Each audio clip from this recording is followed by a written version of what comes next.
waves are beginning to die down. Oh? Who? Okay. Oh. Yes, sorry I couldn't help you out. Maybe I can help you find... Well, how can I assist you then, officer?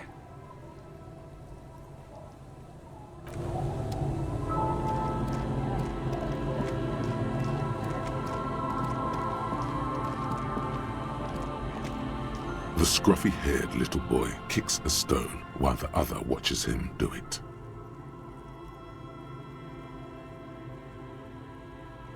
Yes. Yes. What bad people? I don't think questioning 4-year-olds without their parents present is gonna crack the case. Then we're definitely doing it.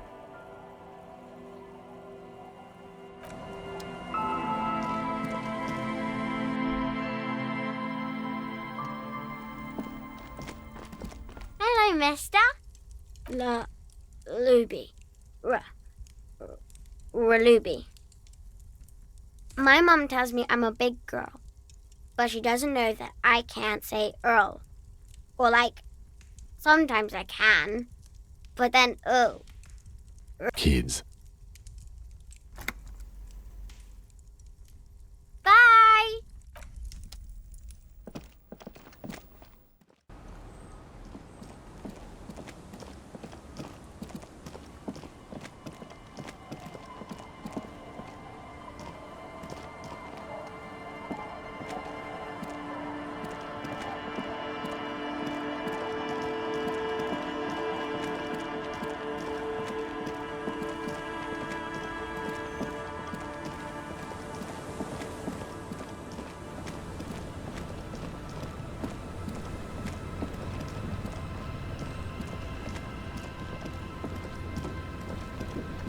You're back.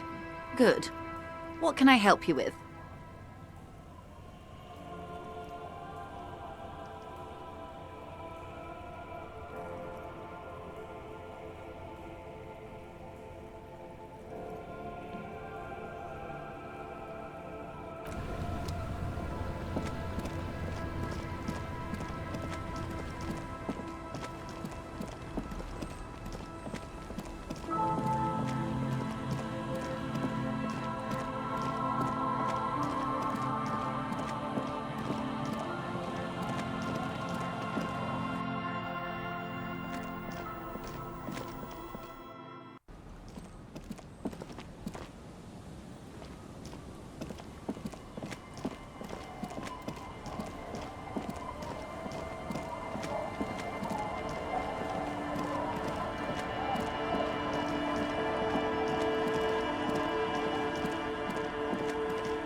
That's one brutal motor carriage.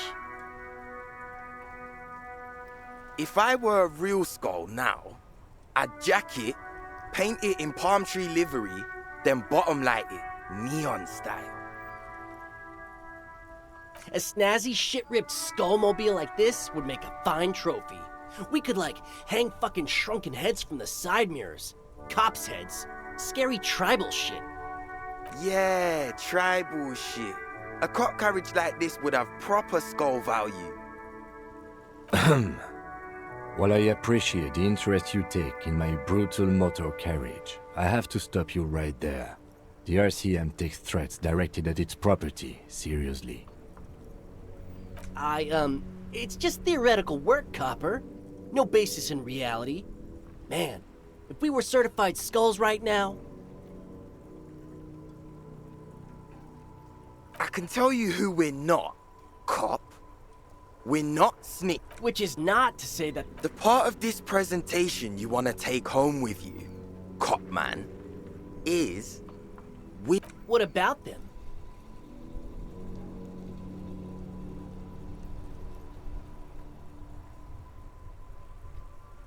Well, first off, it's a statement and not necessarily something that characterizes me as a person, even though the statement has character.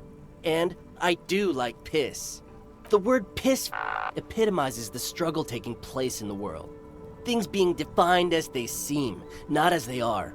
And, I guess, it's also about communal spirit, the future, and truly appreciate it. Also, you've got to admit, it catches the eye. And since the Grand Piper is slowly but steadily moving towards basing the economy on it, attention, it is imperative that the medium itself convey the message.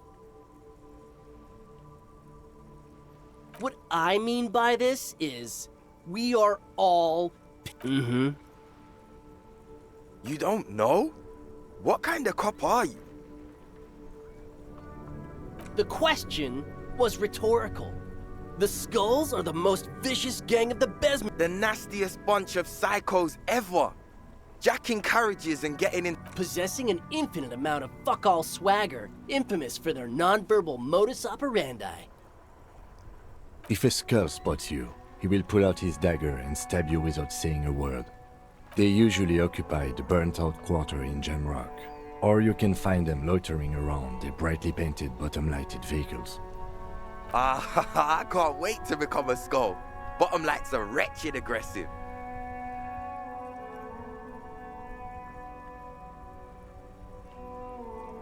Oh yeah, Cindy's a right proper skull.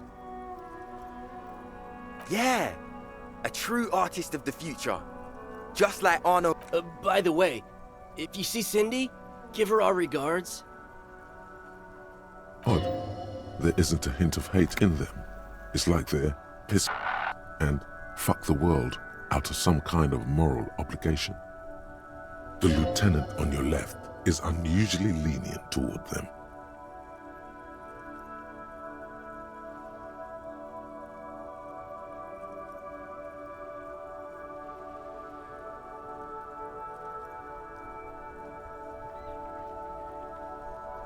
Old man, it doesn't matter. You'll be long gone before his greatness is recognized.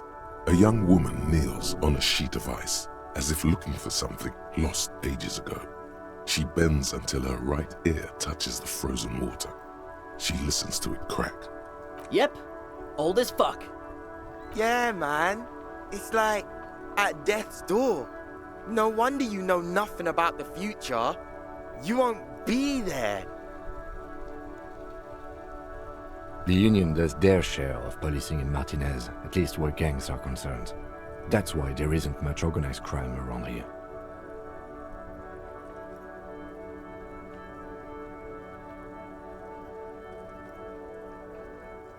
Apart from the unions themselves, of course. Don't you worry about that. We're gonna make up for the deficit. Yeah, we are.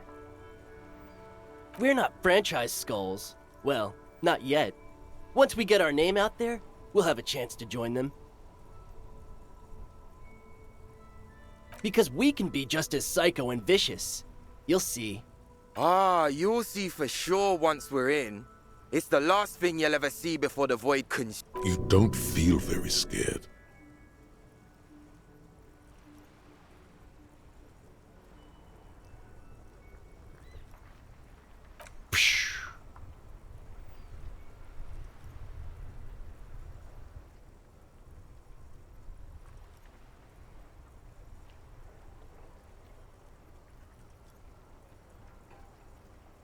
That's right.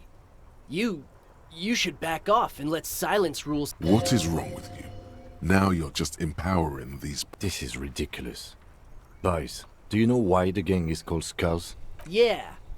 The skull symbolizes the embrace of death and nothingness, present in all of us. The vehicle... They're called Skulls because when you are shot dead in the middle of the street, the skull is the only part the stray dogs want to eat. Just trust me and follow my lead.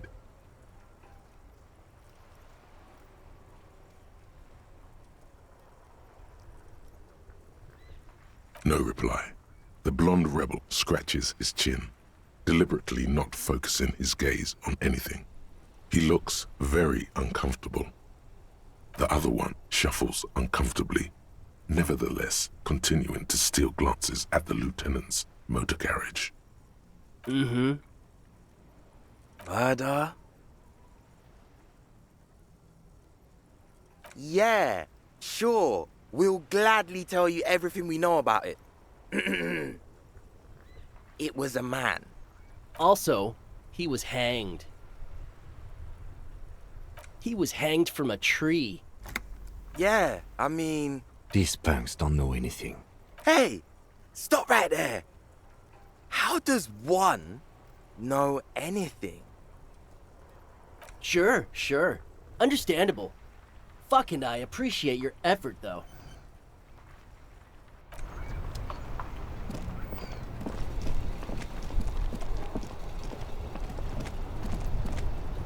Now it's turning into a kind of a snow limbo, man. What's on your mind?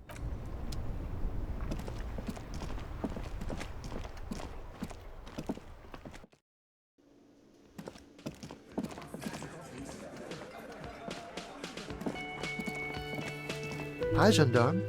Another rendezvous. I am. So are you. What brings you here?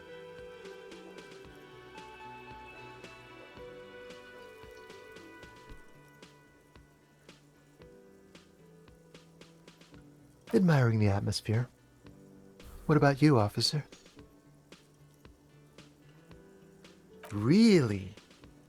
Well, I look forward to that. You did? And how did you like him?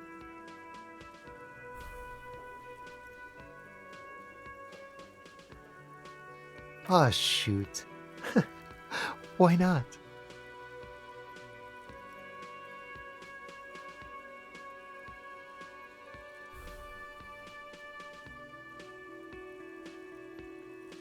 A visitor from the first world. He's not like you and me, gendarme. He can always return to his opportunities in Occident, sur la clé, still. Or is it just money? I don't know. Friends, I told you. Sunday friends. Friends who like to get together from time to time. That he won't be there when times get tough, I guess. It is. On Sundays.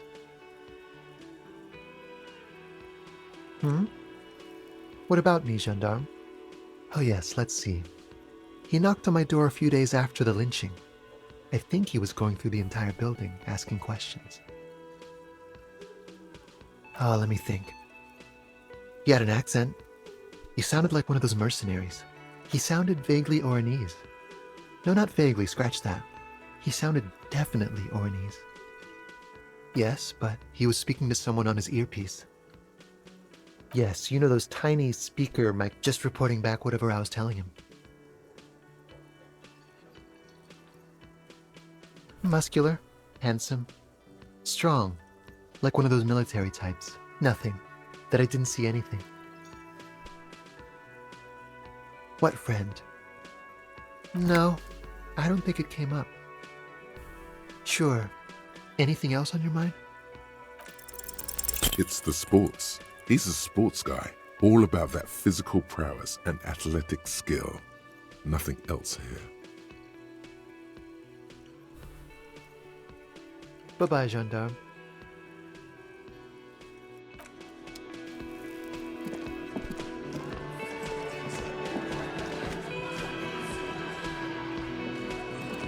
The Coppernado is back. do you want?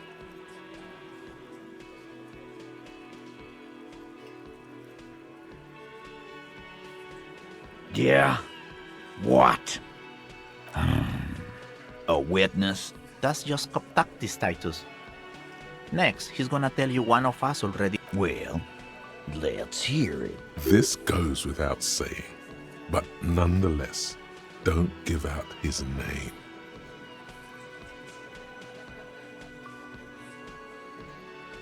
It's like you said, Al. Copper's coming up with this on the spot. I've seen this shit a million times, Titus. Fly fishing. They are desperate. Tell us, Copper, what wacky claims did he make? It's you assholes that feel the need to go. Yeah, it's like they put cowbells on you before they send you to the streets. What's with the cowbells, policeman? That means absolute. It means the whole. What is this fella's problem?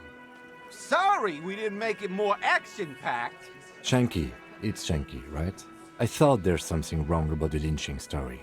Now I know there was. You don't know. I know you are lying, Shanky. You didn't break this wagon fort, but you did manage to rattle the people inside a bit. Arab guy? Boss, I think he's trying to save me and Theo. Well, yeah. What is confusing you? Eugene, Theo, and Elaine were there too. I already told you. Great witness. Okay, maybe it doesn't feel like this did anything to them, but they have to be fretting a little. Everyone.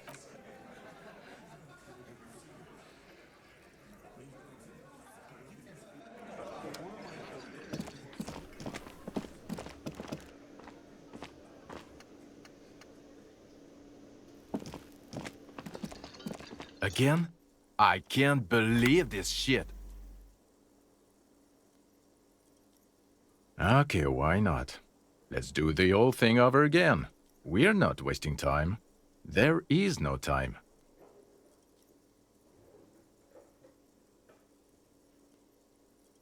Well, where have you looked for her? West of here? Tough luck. The place is ruined from the bombardment. A lot of places... I don't know. Why are you? Oh my god, there's more. I'm not getting involved in this. It's not my style, he thinks, glancing at the man in sunglasses and the woman beside him. Oh boy, you know what it is.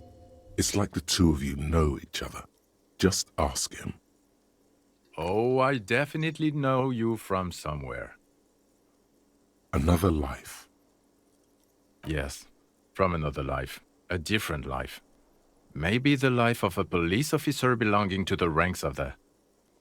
To what station do you think you would belong in this alternate and totally fictional reality?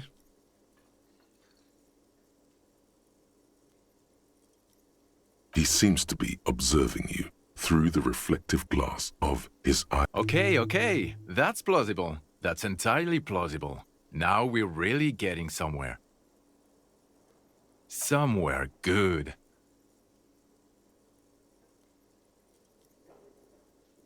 Okay.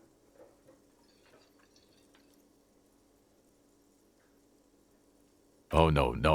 You see, I enjoy watching other better cops solve crimes. And let me tell you, it's been quite a privilege seeing you work. This isn't helping.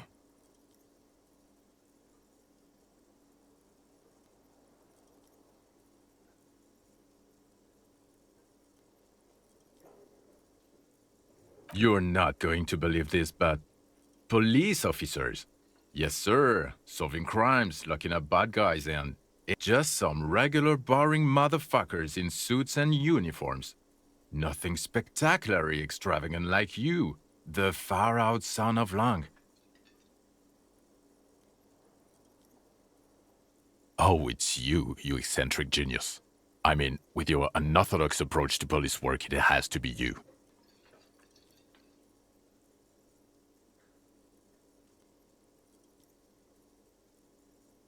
Not even a little bit.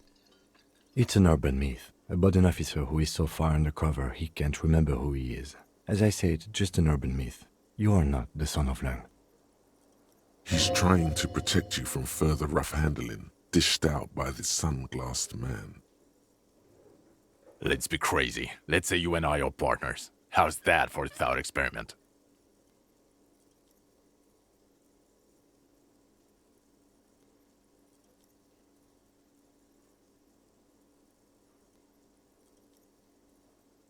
None taken, my friend. None taken. Let's be honest. There's been some purely fictional talk in our imaginary station in regards of who'd even be worthy of you. And the conclusion is that a man with your caliber should form his own one-man policy. Let's be crazy. Let's say you and I are part. I'm sure he's fucking flattered. But Kim is not part of his thought experiment. In this one, we're partners. The lieutenant is silent.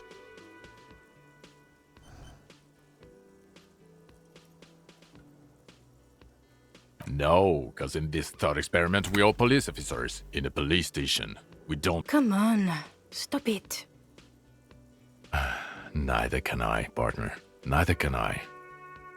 It's a mere second, but it feels like you saw something. A gram of compassion in that sadness. Okay, the man with the sunglasses and his hypothetical Station 41. Weird, right?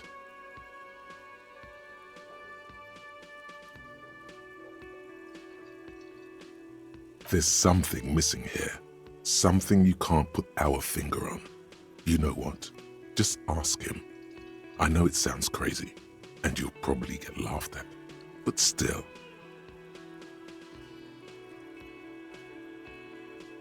Of course, yes, it's preposterous.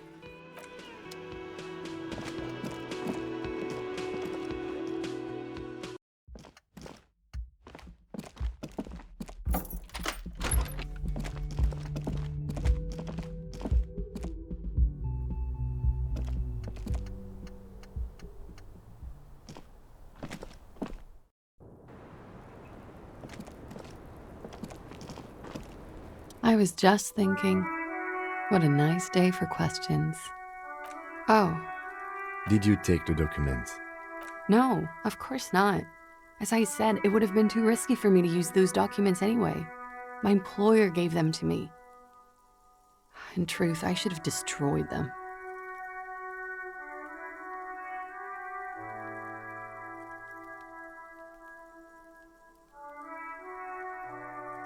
They couldn't know where I put it.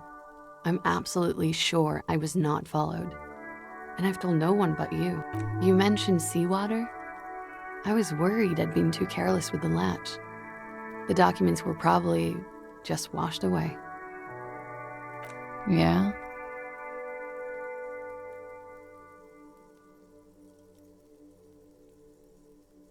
I did not. Do you think this has something to do with what happened? It's possible. She keeps looking at the door with a worried expression. The wind ruffles her hair. Huh. This isn't good. She feels like quarry, encircled. Her eyes dart to the door. Okay. I'm glad someone's had fun. She's lost in thought. Eyes narrowed, forehead furrowed. All right.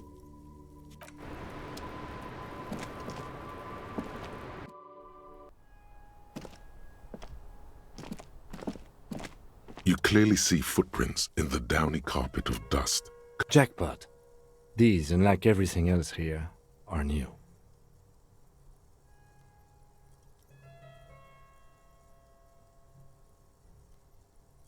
It means someone snuck through what seems like a secret route, leading to the roof, from where you can shoot our victim. This is significant. This prints, officer, could be the prints of our killer. Large prints, most likely made by boots. The size is hard to determine. Sole could be bigger than vamp. The soles have left a pattern, uniform, horizontal line. Shoe size is 41 to 42, maybe 43. It could be a large-footed woman or a small to average-footed man. This is, unfortunately, the worst, most vague shoe size there is. Of course. Damn.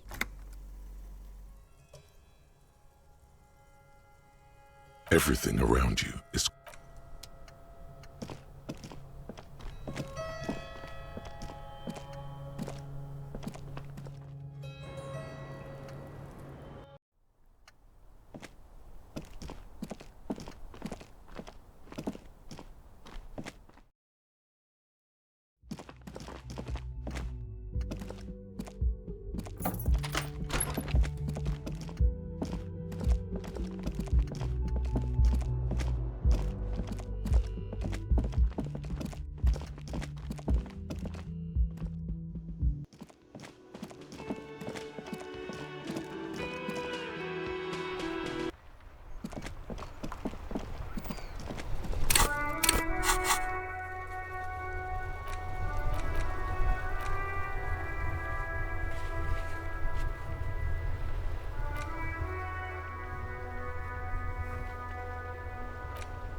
legend. He's back. And firstly, Tequila Sunset. Can't really remember. It's a touch. He really has no idea who this Ruby is.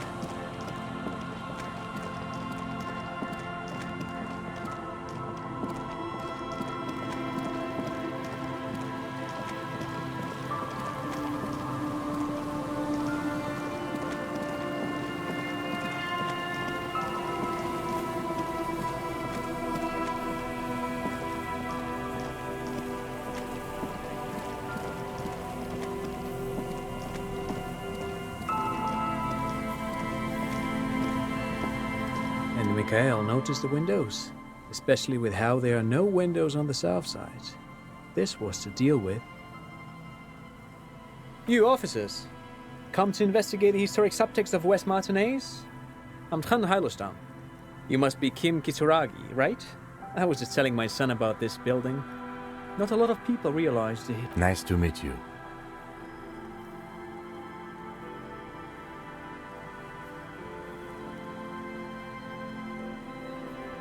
Yes, hypertext, young carp, and the collection of culture. He's just making up fancy words.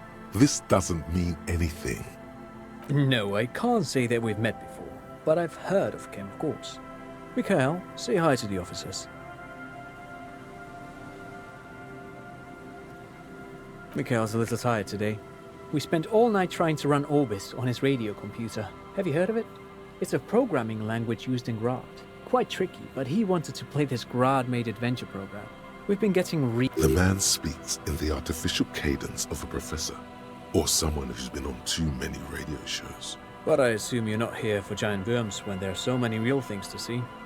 Just as I was telling Mikhail before, this is where the Coalition landed in 08. This man is your half-brother. You feel it.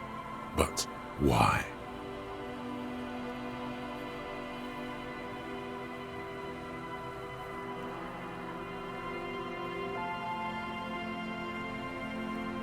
No, I'm afraid I can't. So you haven't seen anyone around? No, I'm sorry. As I said, this is just... There's something friendly and familiar in how he says that. A day off.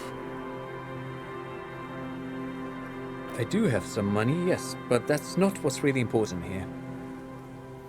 He's not gonna give you money. What are you doing? Clearly you were just profiling.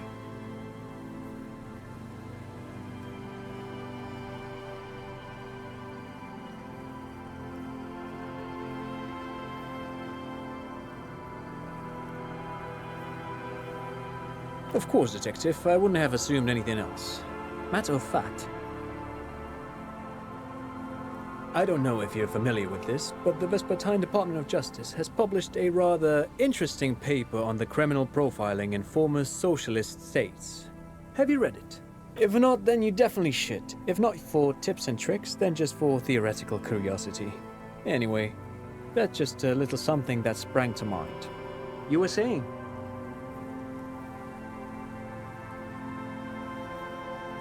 Aha! But it's not just any empty old building. What not a lot of people know is, this used to be the R&D department. Hold on. What's R&D?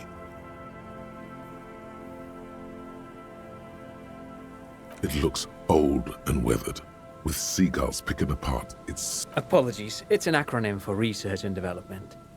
They don't use it anymore. You're probably more familiar with RTD. Mea culpa. You are not familiar with that one either. This man is a bookhead. That's not surprising. Only a vestigial... They started out as a midway electronics outfit in Königstein. Still, Tricentennial was beating them in business machines. But Feld had an ace up their sleeve. It was here in Martinez, possibly in this very... No, thanks to you.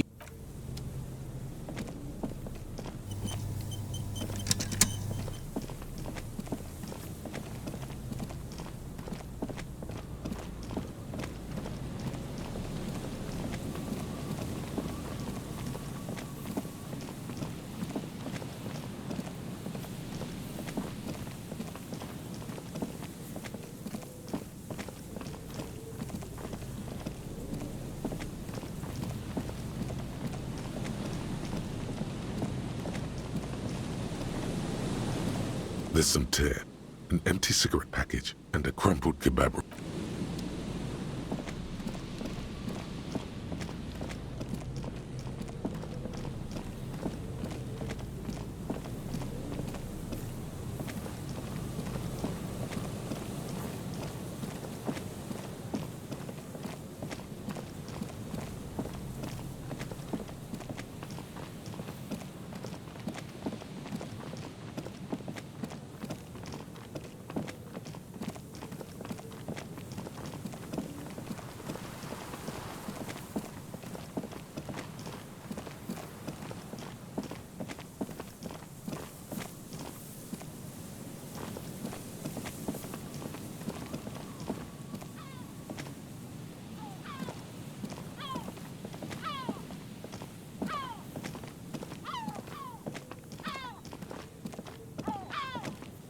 Nothing has changed.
The shaggy. So you talked to my associates, right?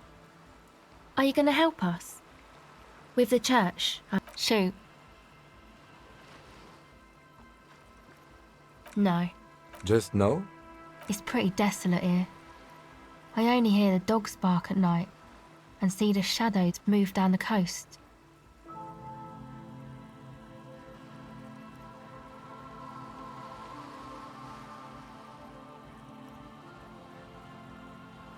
Superstition. We can turn the grim desolate.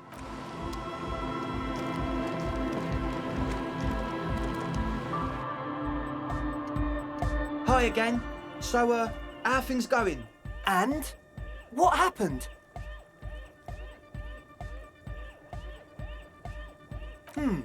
But you did see the machines, right? And the spooky water basins. I tell you, they're in there. You just have to give it another go.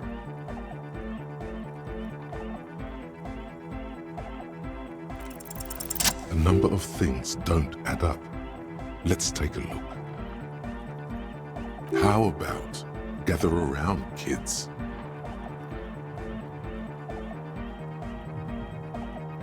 The young speed freak puts down a busted capacitor, and look, the one with the large head seems very enthusiastic about whatever you have planned. Their would-be leader is less amused.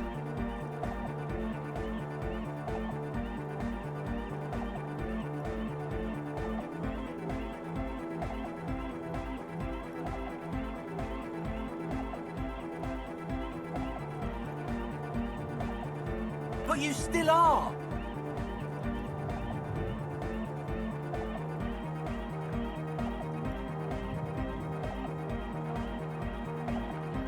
What happened?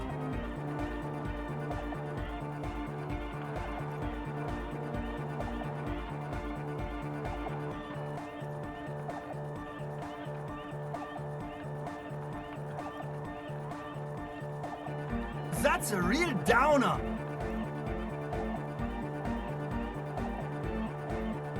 The young speed freak is silent. He senses something is wrong.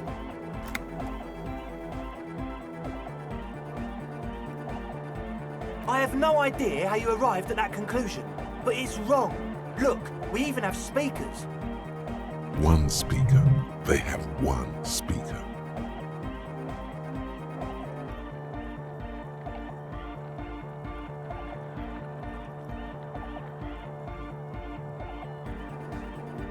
What do you know about spinning tape? Nothing. What do you mean, friend? It's a one-speaker system. It's monodynamic. You wouldn't know the first thing about sound reproduction in anodic music. Other speaker. He said it was for his nose. What more do you want? And of all cellular-based life, what's your point, Lawbringer?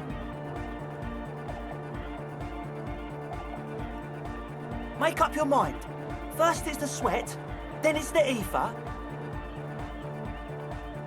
No shit. That's... Come on, that's...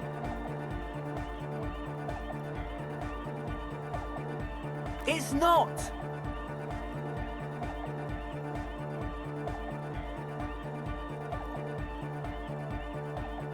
What do you mean, do? There's resignation in his voice.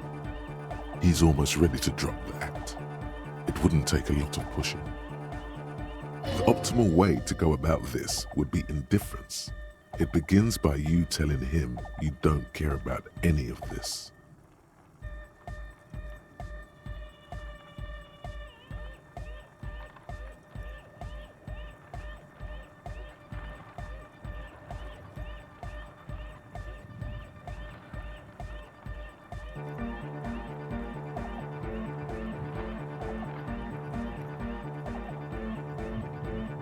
Really?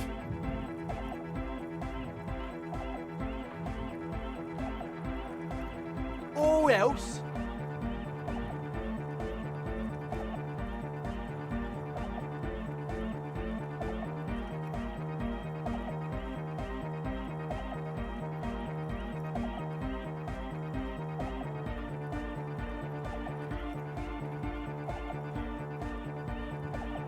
He thinks for a moment, then opens his mouth, but closes it again. Then finally raises his hands. Things are just way too hard for an entrepreneur in this city. It's not like we're not going to turn the church into the wickedest club in East Revershoal. Because we are! We totally are! We just got to turn it into a speed lab first. You know, to get our foot in the door. Like I told you, spooky arseholes moved in while I was getting all this stuff together. A month ago, the place was empty, and now it's all spooked up. No, man. They're spooky, all right.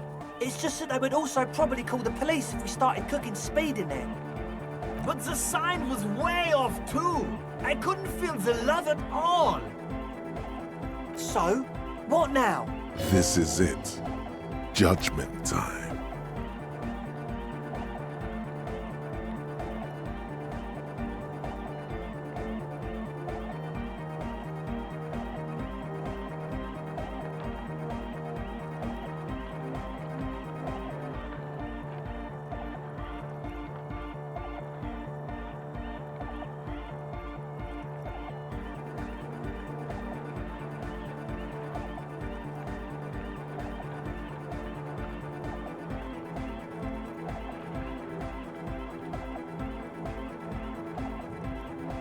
Yeah!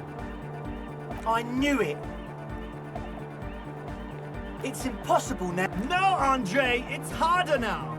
This hard cop has come to show us how much the fish is, and the fish is always so much more.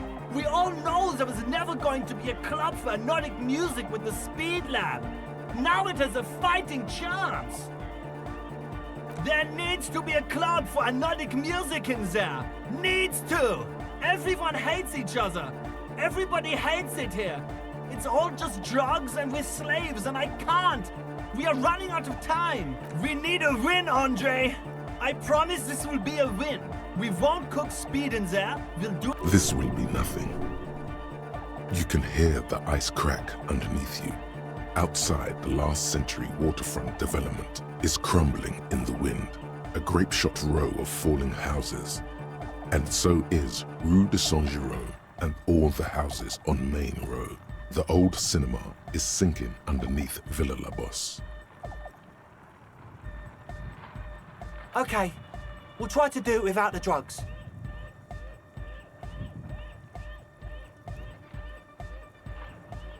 We'll do a straight club up in there, spinning the maddest reels and nothing but. From here on, it'll be straight all the way. As always.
This is the trap Morel just set.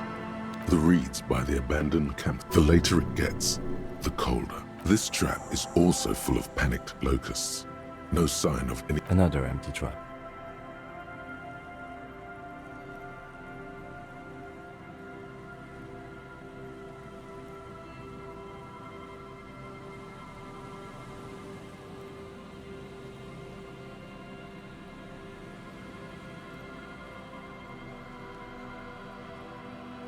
Always up for a good jog. Otherwise, would I still be on this case with you?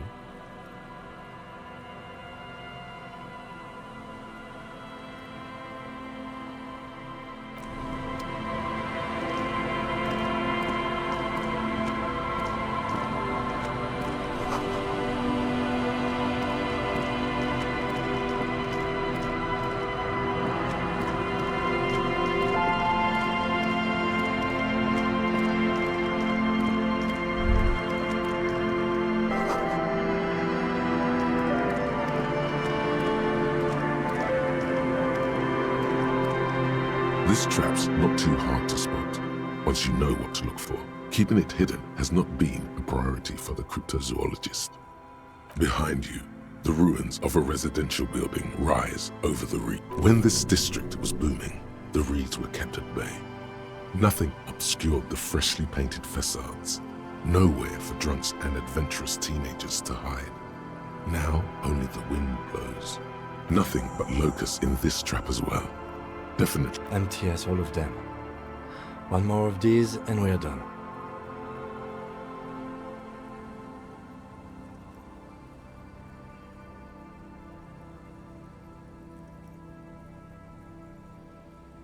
Of course. Noted.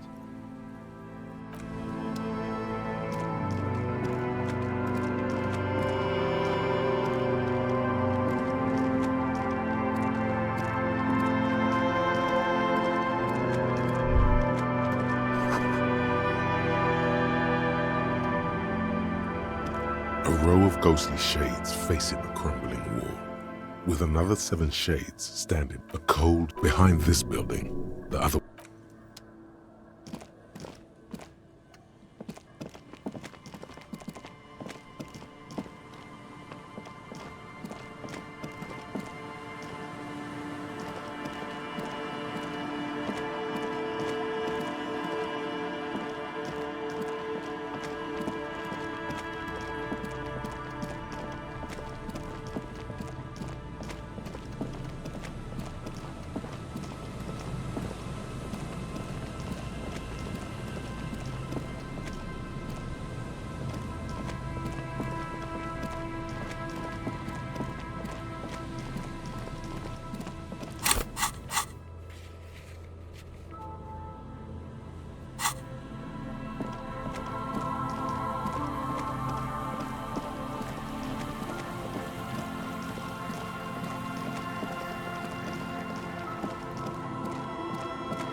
Rust peels off the bent iron posts of the swing.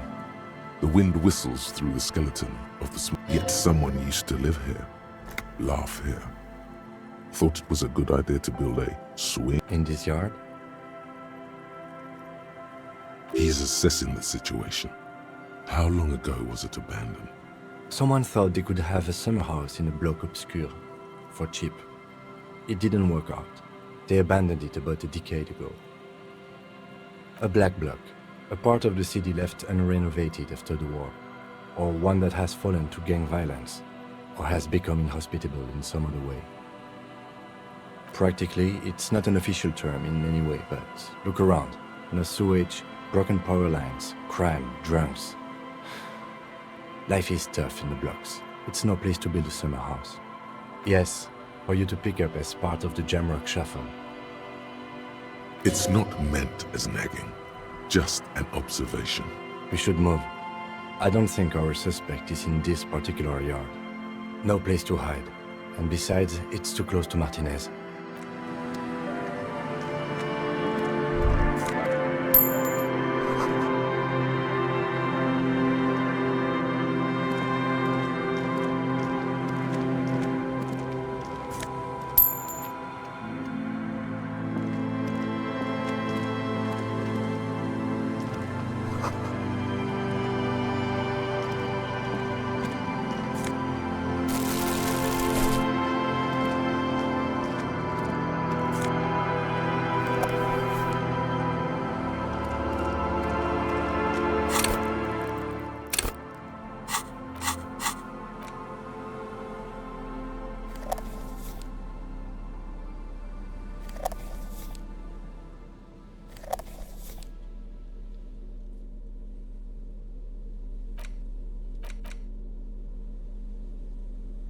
The porter reel is just what you needed. The reel's attached to the apparatus with a satisfying click. The tape is routed. You press the large button marked Commencer, and the tape starts spinning. There's a small delay before the song starts playing.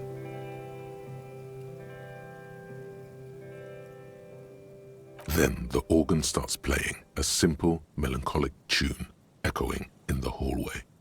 A lone singing voice joins in, telling you about the tiniest church in Cessons, surrounded by even tinier yard. You almost feel the seaside mist on your skin. It's mega sad. Within seconds you know this is the one, the real shit you've been looking for. The one you trust your room to. This one tells it like it is. This is your tune. A click, then silence for a bit. Then the tape stops spinning. Of course you could sing this. You could take sad to a whole new level with this. And you already know the lyrics since you've listened to it like a million times. Yup, they're all here. All 3 verses. And the B-side of the tape contains the instrumental version. It's like the world itself is telling you to do it. Only one obstacle stands on your way. Gart. You have to convince Gart to let you sing karaoke in the whirling. After you've won him over, you can express yourself. The lieutenant looks at you as you remove the tape from the boombox. He doesn't say anything.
It takes you a moment, but finally you spot the last of Morel's traps. This one's partially obscured, by the reeds. The reeds bend forlornly toward the sand. You see slabs of concrete north. In the east, the city center hums to you. The constant, distant song, louder on this part of the coast. The trap feels light and silent as you pick it up. Something is different here. No locust. No phasmid either, but still. Well, the bait worked on something. This doesn't mean it was a reed monster, though. Unless you see one in there, I just see an empty trap.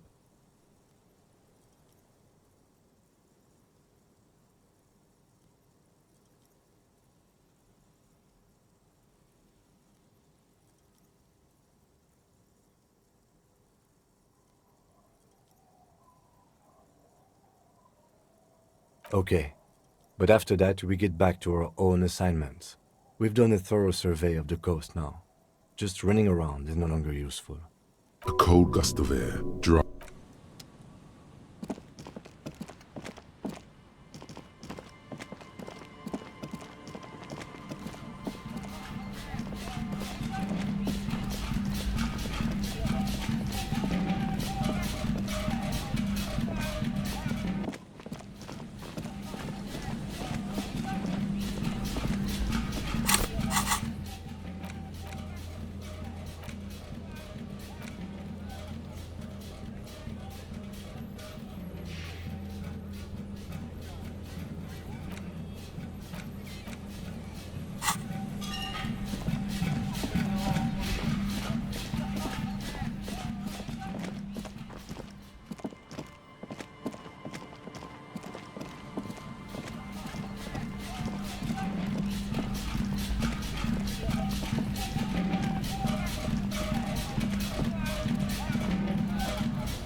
Everything's still cool here, officer.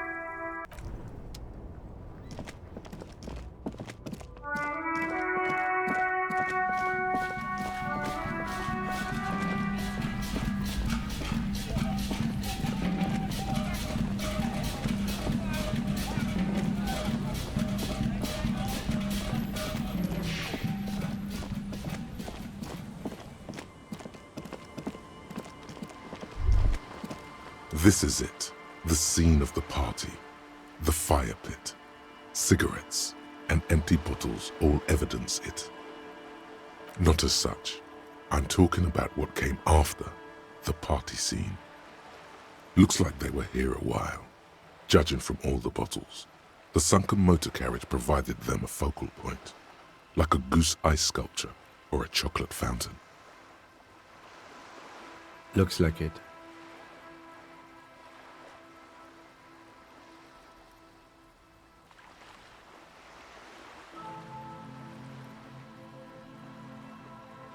Not as such, no. Let's keep moving, detective. Somehow, he doesn't want to dwell on it.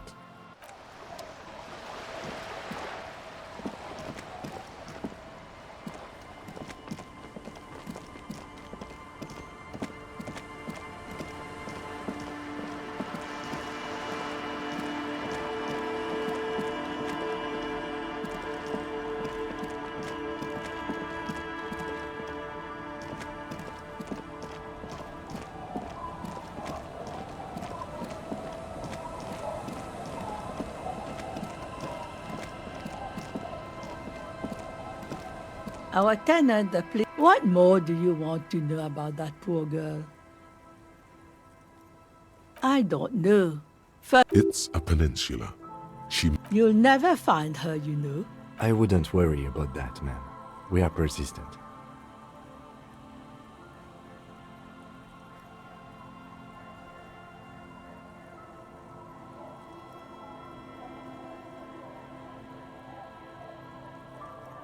Yes, it's going to be too much work for you to find her. Better for you to stay here, get a nice, cozy... The failed electric neuron. You feel like you should go look at it again. Step closer this time.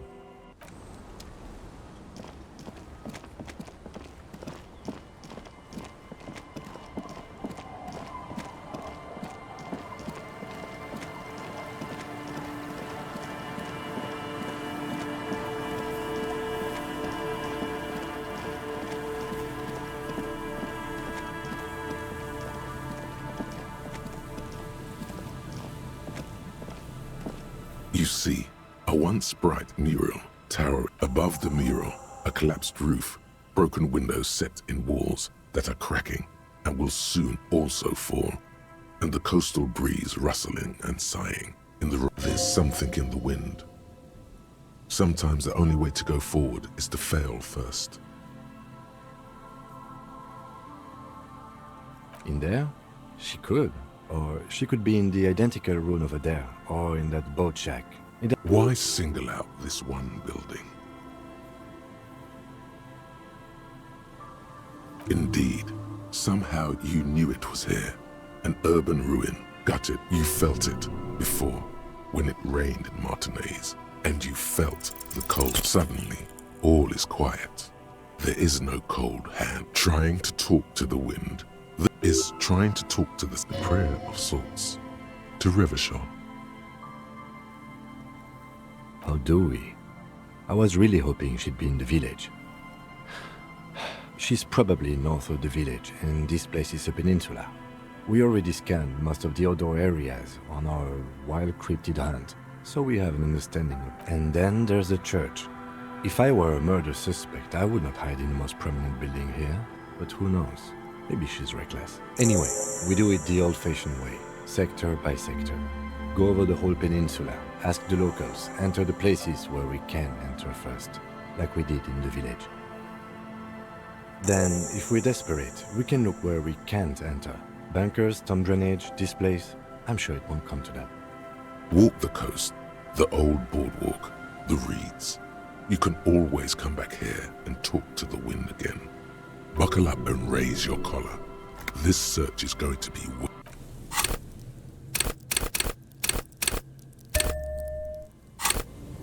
The once bright mural towers above you.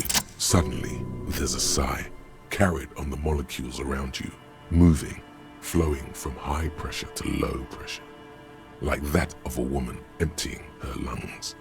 She wraps the collapsing stone box in front of you in her breath, flowing through it, in through the collapsed roof, flowing down a concrete staircase to the basement, sweeping away footprints in the dust on the stairs, and then the beach below the boardwalk, its winding tunnels, a whisper away.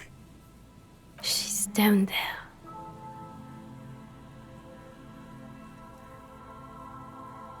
Okay, why?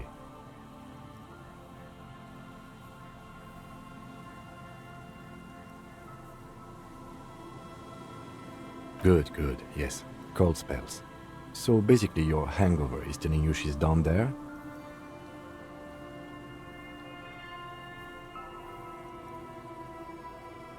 So, how do we get in there? The doors were on the collapsed side of this building. They're gone, basically.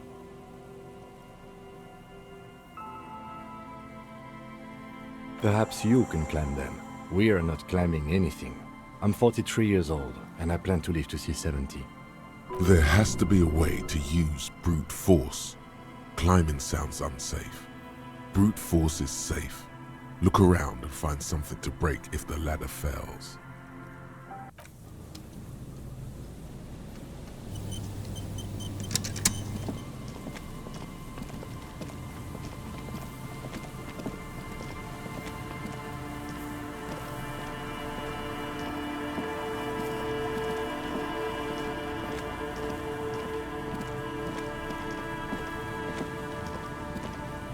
An old pipe peeks out from beneath the rotten boards of the boardwalk. Could this be an alternative path into the felled building? A building like this must have multiple doors serving various functions. Your eyes slowly begin to adjust to the darkness inside the drainage pipe. The lieutenant looks over your shoulder. A thin layer of snow gleams inside the pipe. As your eyes adjust, you see some trash, crumpled up newspapers, cigarette butts. Someone has half-heartedly spray-painted skulls on the right side, and nothing. Broken glass from bottles thrown against the walls of the pipe. A syringe.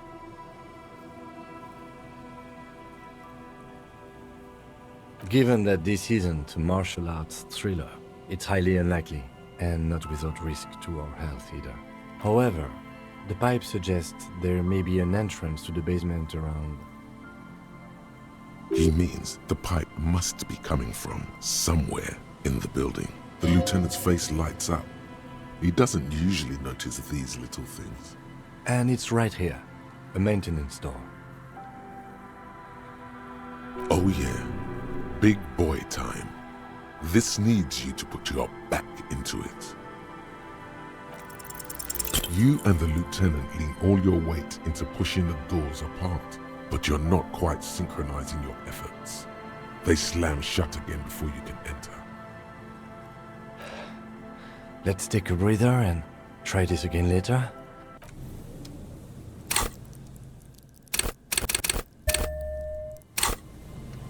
Behind the pipe, the maintenance door. The metal doors are heavy and the flaking rust. Good work. Shall we?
A mustachioed and mutton-chopped man, amateurishly depicted, gazes at you with sad eyes. The plaque reads, K. Mazov. There is a spiderweb in the lower left corner of the portrait. Years' worth of dust is shaken off. The foot, someone crouches, heels digging into wet sand. Hands sweep across the sand. Grains.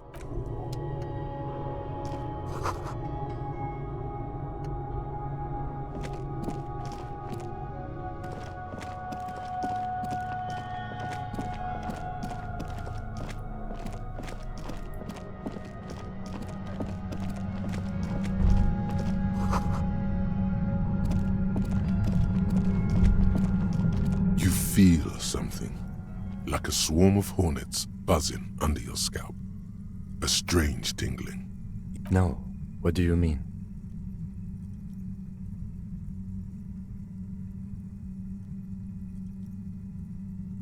I don't feel it, but we should still be careful. There were footprints back there, and I'm pretty sure they were fresh. No, but you are the sensitive one.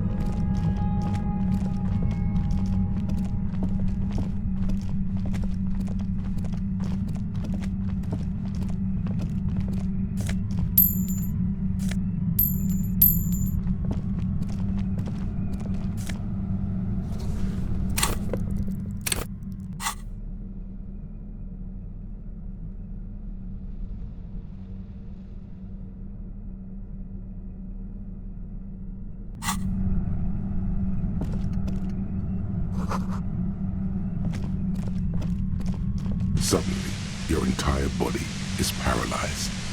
Aggressive white noise fills your skull. A strange pain, like you've never felt before. Through the static, you hear a woman's voice. I know you're feeling pretty uncomfortable right now. Don't move too much or fight it. That'll just make it worse. Can't say it's a pleasure, officer. I was really hoping not to make your acquaintance. But here we are. The voice coming through the whirlwind of pain is not malicious. She doesn't want to hurt you, but she has to. Doesn't wish to hurt you, not according to your ear canals. Wait, no, not even your ear canals. This is going directly into your neural No, buddy, that's not going to help. You can't shield yourself from this. It's an entirely new type of experience. Don't focus on the pain. Focus on doing your job. Tell her she's under arrest.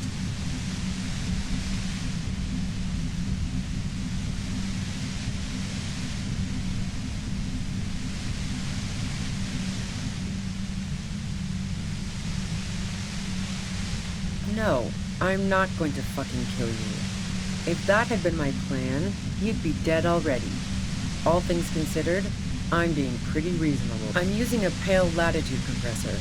You and your partner have been caught in its field. The explosion of static you're hearing is the ULAN frequency, blasted from that pale emitter that Angus mentioned.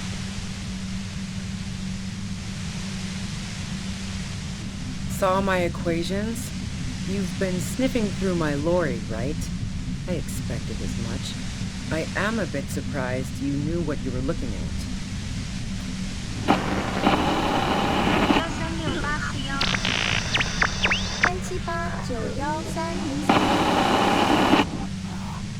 You should probably check on Kim. That's what good partners do. Right behind you, officer. The torment Lieutenant Kisaragi is experiencing is worse than your own, but he's slowly beginning to recover. A pale latitude compressor is used to sort of make the pale more manageable. With a lot of these, you can force a radio signal grid on the pale, literally crunch the distance across it. Signals are relayed across a series of repeater stations fixed to buoys. Not a fun job manning those stations.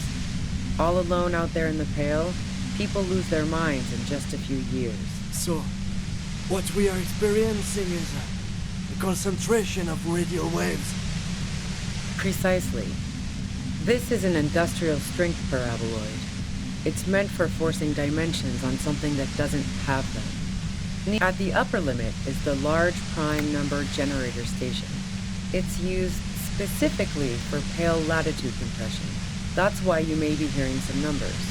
But you might also hear, or think you're hearing, local radio chatter. She's been holed up in here for a while with no one to talk to. Keep her talking, and you just might get an opportunity to break loose.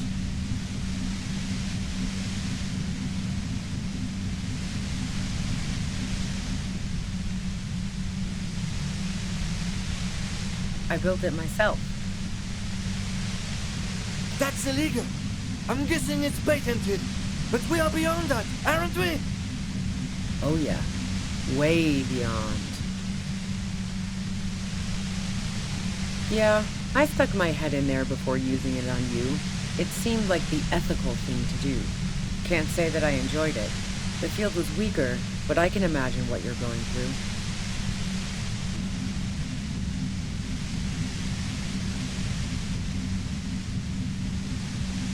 Yeah, let's not talk about that shit. You were hunting me and fell into my trap instead. That's all there is to say about it.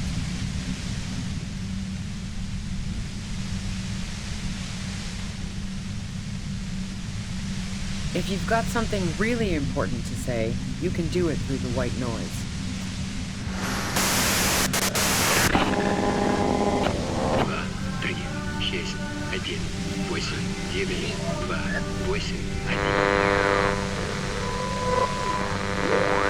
You're looking for a deal with my mattress. Spirit and Ember.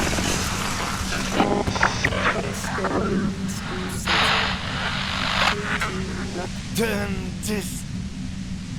God damn it. Fine. If you really want to talk, I can dial it down. I've also got a gun, by the way. Well, it doesn't feel much better, but she can form sentences now. Thinking doesn't seem to hurt as much. Just keep her talking, and you'll get through this. There's only 3 meters between you and the machine. If you keep her distracted for long enough, maybe. Be careful when you make your move. That'll be it for questions. Bide your time.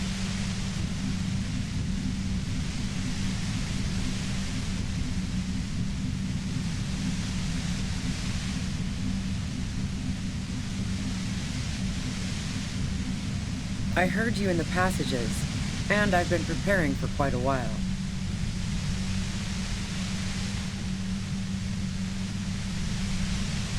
So you found my shack, huh? I'm not surprised. Her tone is bitter. She thinks she's been betrayed.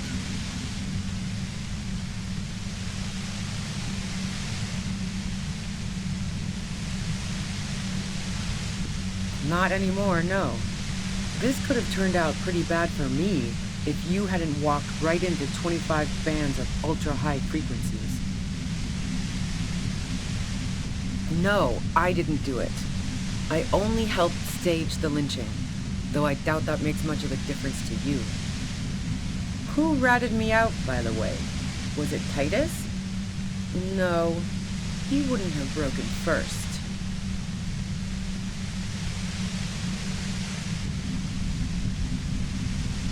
Nah, she didn't crack. She's a survivor. If she told you anything, it was to save herself. But she couldn't have known I was on the coast.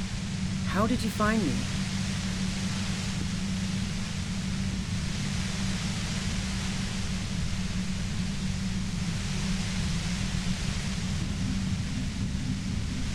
My boys?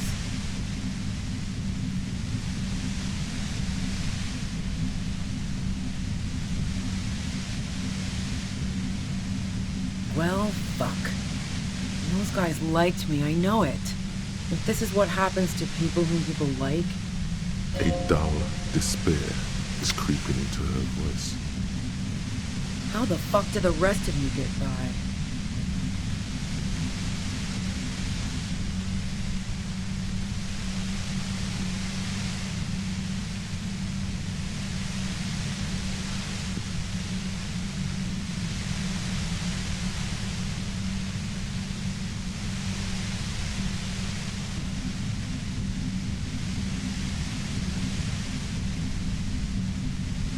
Like what? I already told you I didn't do it.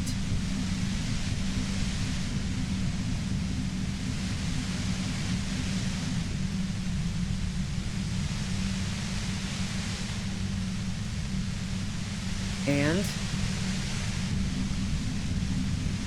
A knocked-away 80 front-loader. 2-barreled. Not really what you were looking for, I'm guessing. That isn't it. That Merc was probably shot from a distance with a military-grade rifle. Otherwise, everyone at the Whirling would have heard the shot downstairs.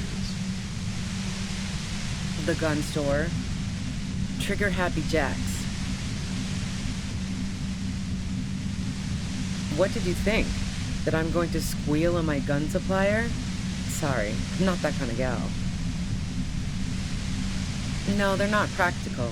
Break too often. Yeah, evidence.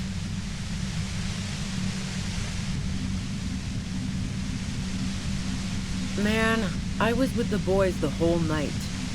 I hope they at least bothered to impress that upon you.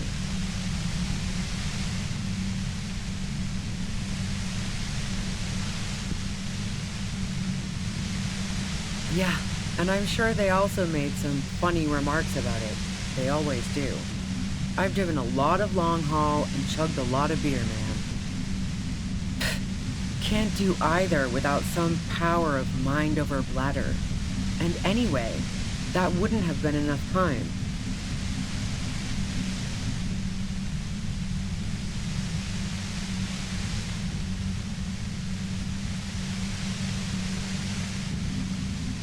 Wow. Now I'm curious. Please, explain. No. Not since I was 14 and hanging out in the only diner in Dardun. Haven't been into low-risk, no-reward games since why?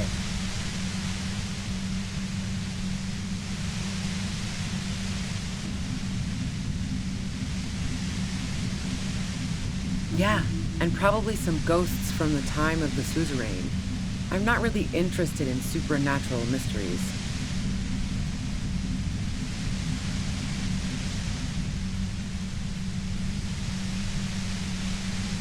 The fuck do elevators have to do with anything? Not particularly.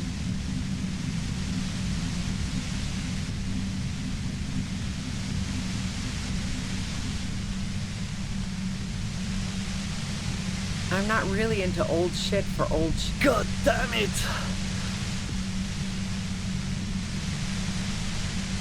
Don't know it, but also... the shot couldn't have come from the roof, or we would have all heard it downstairs. She has a point there. No one mentioned.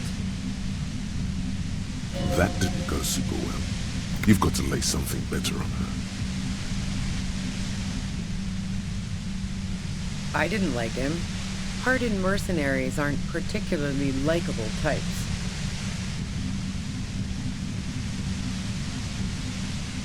Plenty of broken people who don't come with that kind of body count. Besides, they're paid well for what they do.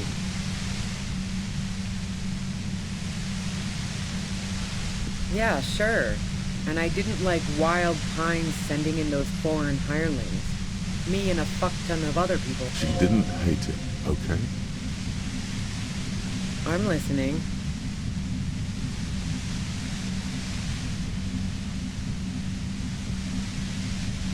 No. Gifts of flowers and candy aren't really my style.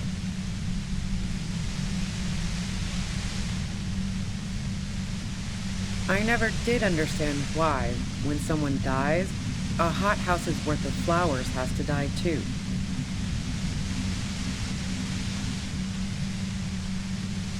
No, I did not. Who doesn't? Oh, you probably mean Claudia's rooftop. Sure, I've hung out there. She's got this great antenna.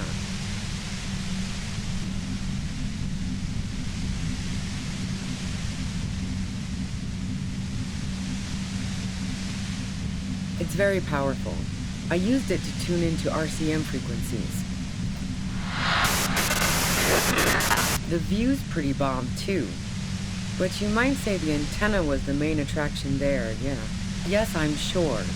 And anyway, as I said before, so, Heart of Gold Tommy fucked me over too. Never trust a musician. That really comes as a blow to her. Yeah, that figures. What now? You're going to arrest me for drug trafficking?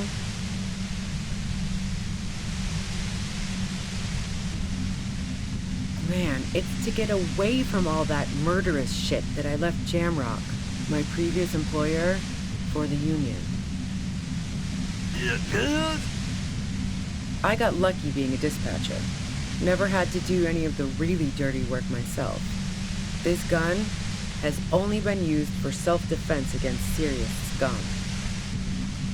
There. It's going to be easier to reach the machine now.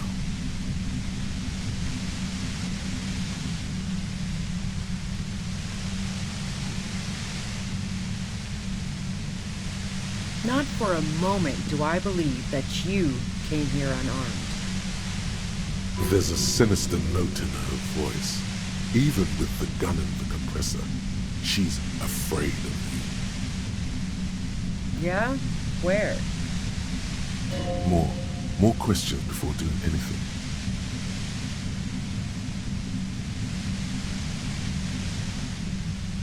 I saw you roll into town. I wasn't about to stick around for questioning by a goddamn La Puta Madre agent. That strange, distant fear is getting close now. Yes, you. Everyone says you're his peon, his human can opener. The sudden sharp pain in your head, you hear the lieutenant mumble something to himself. It's especially bad suddenly. Felt like a vein exploded.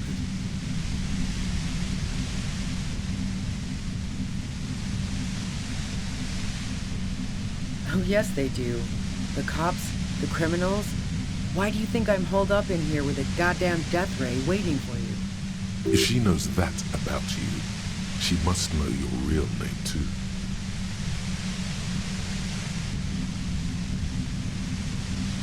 Harry Dubois. One corrupt motherfucker with the disco pants and a funny tie.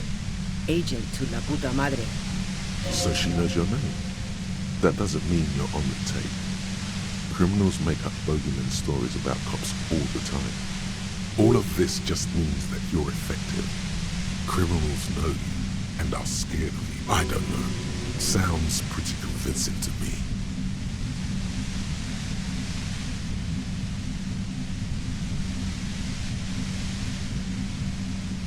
Is that a joke or a threat? I'm guessing both.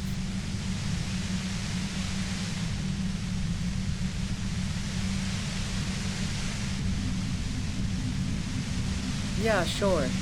She doesn't. I'm sure La Puta Madre himself would... A man in a white suit walks through a garden coaxed from soil that had once been covered in rows and rows of poppies, most of which have lost their pink. Taking out a knife, he crouches at the end of one flower bed. He scores a seapot, very gently. Milky sap begins to ooze out. The pain comes over you again.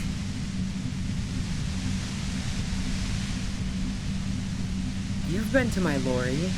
You think the biggest player in Jamrock appreciates competition? And now I have Harry Can Opener in my lair. Fucking Titus. She's not going to change her mind that easily. She still perceives you as a threat.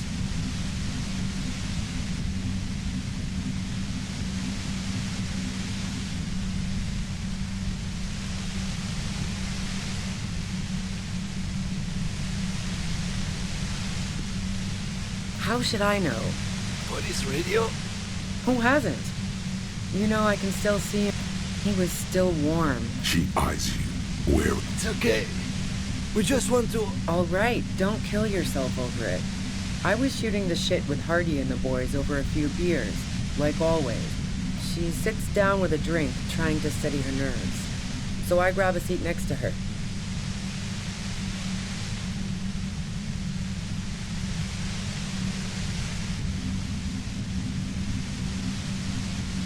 No, I really didn't. She's not that easy to read. I just assumed she'd done too much blow. It wouldn't be a first for her. But no such luck. She asked me to come upstairs. The merc she'd been going with was lying on the bedroom floor, dead.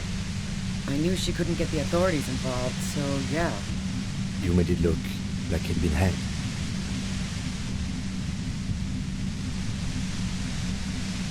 What? No. Faking a lynching was her idea. She looks shaken. She wasn't surprised to be ratted out, but framed. Yeah, in cold blood. It really surprised me how quickly she was able to get a hold of herself once we got up there. It was like she was another person. The party girl was gone.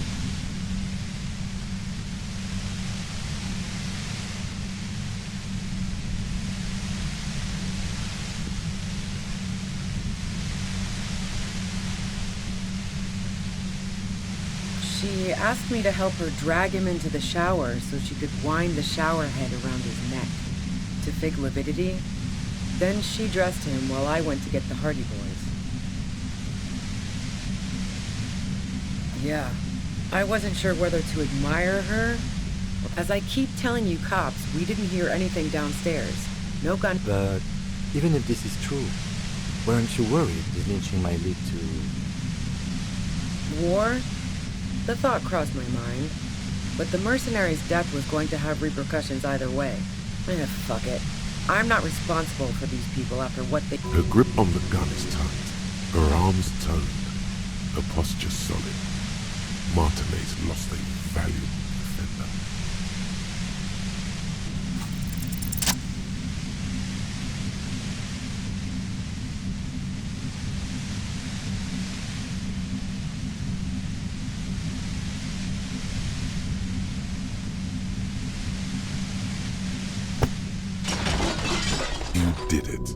compressor lies broken on its side. It's quiet in your head again. It still hurts like hell, but... She looks at the machine, assessing the damage. Her hand trembles. Oh, fuck it.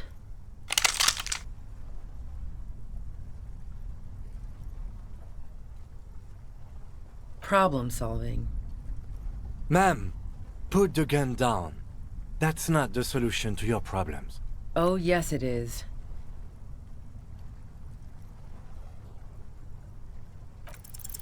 You should know the words to say. You've been here yourself. So why is it not coming to you? Because you've been going around pointing a gun at yourself, trying to answer the same question in vain. Her finger squeezes the trigger now.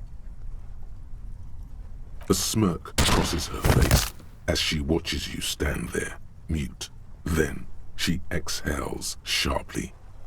You watch as her brains trickle out through her neon hair.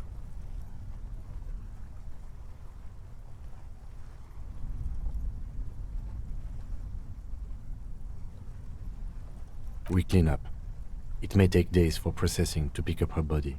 We need to move it somewhere.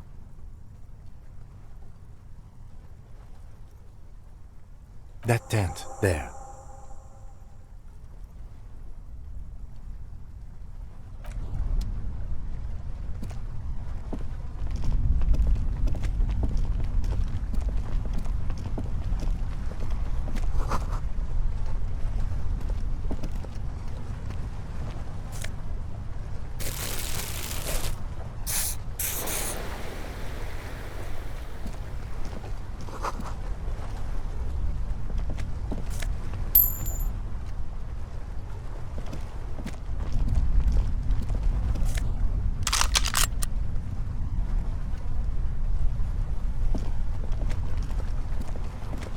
The plain red tent stands by dispassionately. You see a rolled up sleeping bag and... We should put her in the sleeping bag, so the rats don't get to her. The lieutenant nods.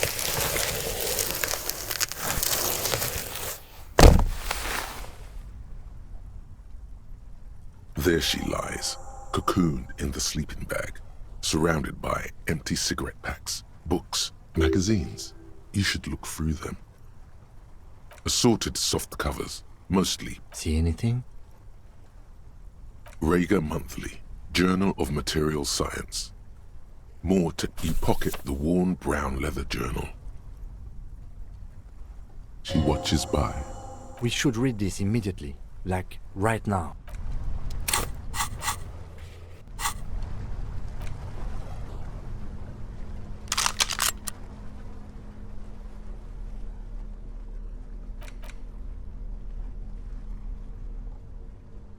Thick journal.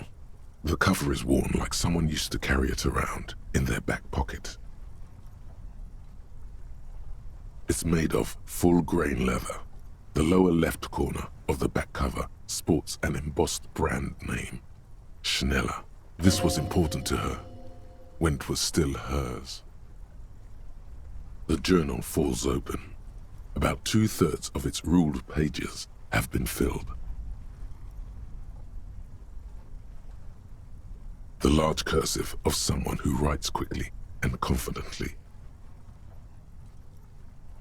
It's a mix of logistical notes, diagrams, and personal reflections, all dated. We could learn a lot from this. Hard to tell exactly. It's mostly noted down in code. Looks like contact information, quantities, directions. There could be useful information about local operations in those notes. We have a junior sergeant at my station who's good with codes. I can give this to her after we finish this. Professionalism is his coping mechanism. Esoteric radio technology. The most recent ones probably pertain to the latitude compressor, sketches, calculations of distance, and short wry observations of people and places. Probably a way to pass the time on the road. Also, what appears to be attempts to sort through some difficult decisions. There are a few passages with many questions in staff issues. Always tough on the leadership. You smell traces of betrayal. The first entry is from August 2nd of last year. It reads simply, I know my position is precarious. All I can do is make myself as useful as I can while looking for a way out. Remember, no one is indispensable. Nothing on March 4th. March 5th, though, well, that's bound to come back and bite me in the ass. I'm bad at this. Loyal to a fault. But that's another matter entirely. You have no idea what she means. These are personal notes. Don't expect to understand all of it.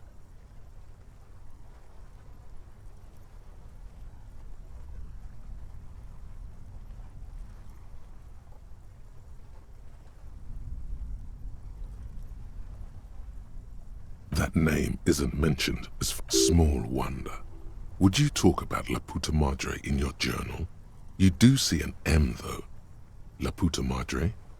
M is mentioned on March 9th and March 15th. Great. M's peon is coming to town, no doubt to investigate the lynching, but also, I feel it in my gut, to finally put a bullet in my head while I'm napping in my lorry or on a smoke break.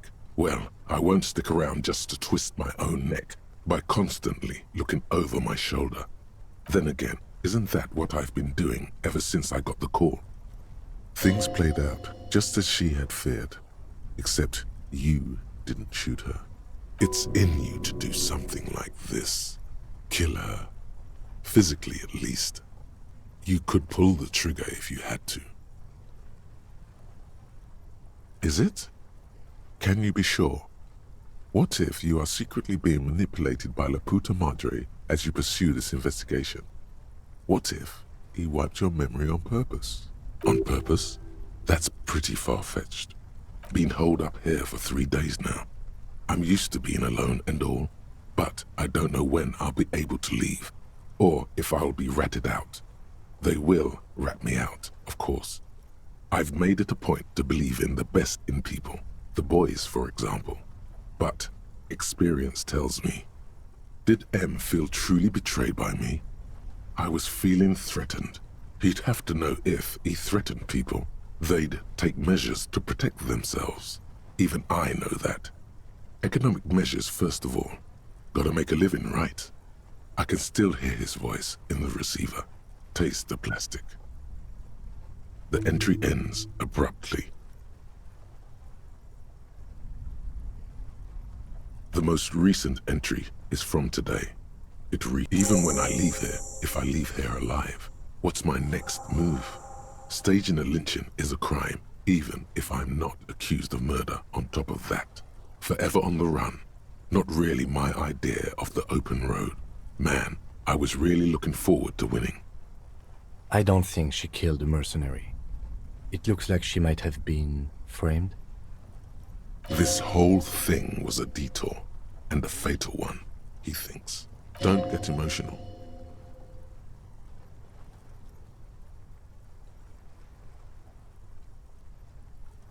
By the Hardy Boys, by Classier, by us.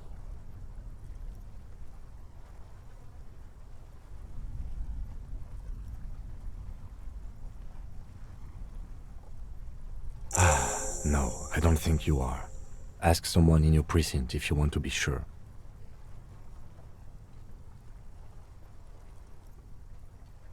Could have been Titus. Then again...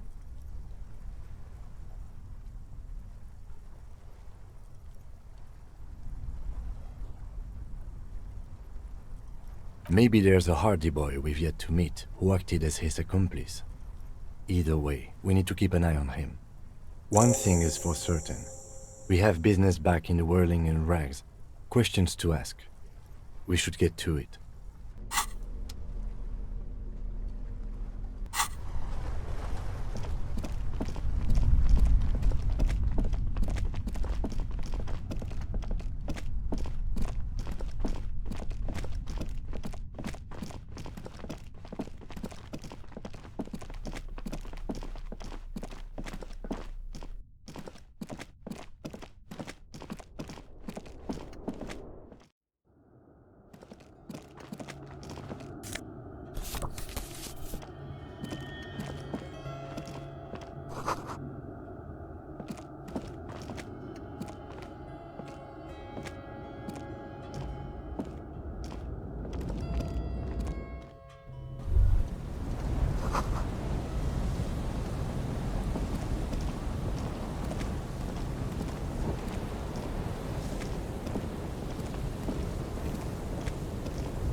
Stop. Just up ahead. Danger. You are prepared. Don't put away your friend, your weapon. Yes, I hear commotion. Let's go. Good. Be ready to take damage.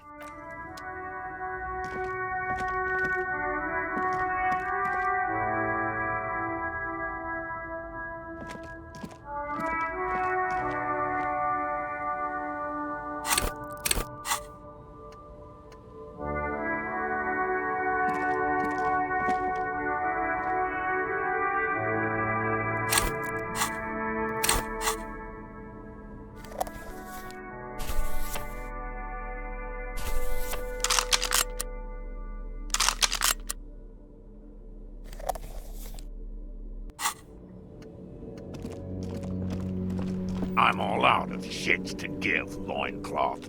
Welcome to the fucking reckoning. Put your damn gun down. People are gonna get hurt. We need to talk this through. All right? Shut up! You're not gonna talk yourself out of this, loincloth shit fuck.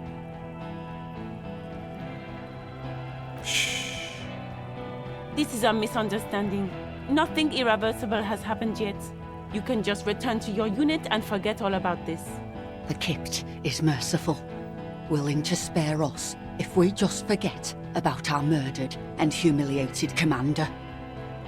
I think we should just kill everyone, Courtie. You are all drunk. Come to your senses. You won't gun down 7 people in the middle of the street. This isn't a frontier town or a jungle outpost. Easy, Lizzie. Let me handle it. I know guys like this. I'm sure we can come to a peaceful agreement. Ain't that right, fellas? He is facing overwhelmingly superior firepower, and he knows it. Peaceful. Fuck, there's the third one. How did we miss something like this? The lieutenant is genuinely worried for his life. You should consult him before getting in there.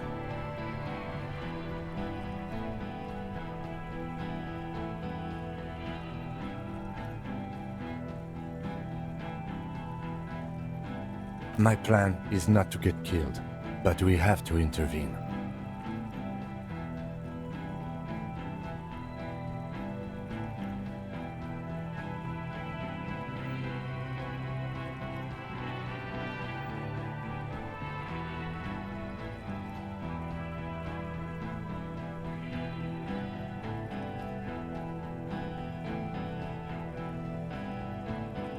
If this turns into a firefight, we should take him out first.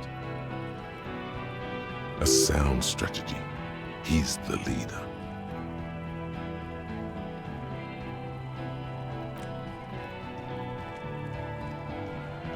Get lost, comedian. You cops had your chance. Now it's fucking time for some justice.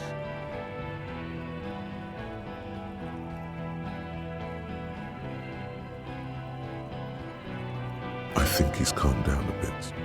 No, he didn't. He's about to open fire.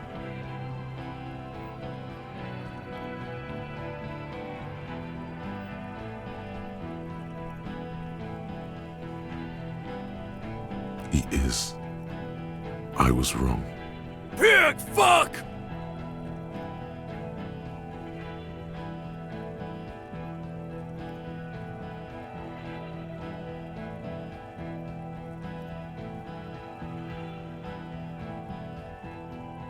Oh, people are gonna die today. We're not leaving it like this. These tribals hung him up for everyone to see.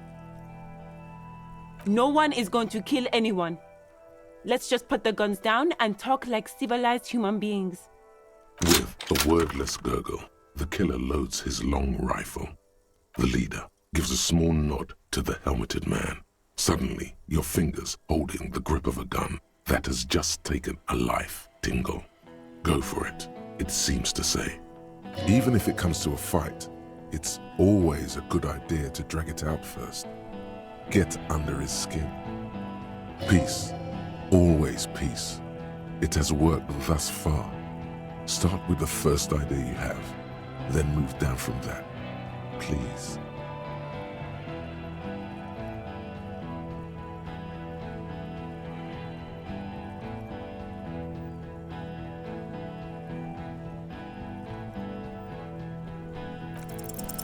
Dangerous. Ask about him first. You don't want personal facts about his dead friend coming out of your mouth. He has to start it.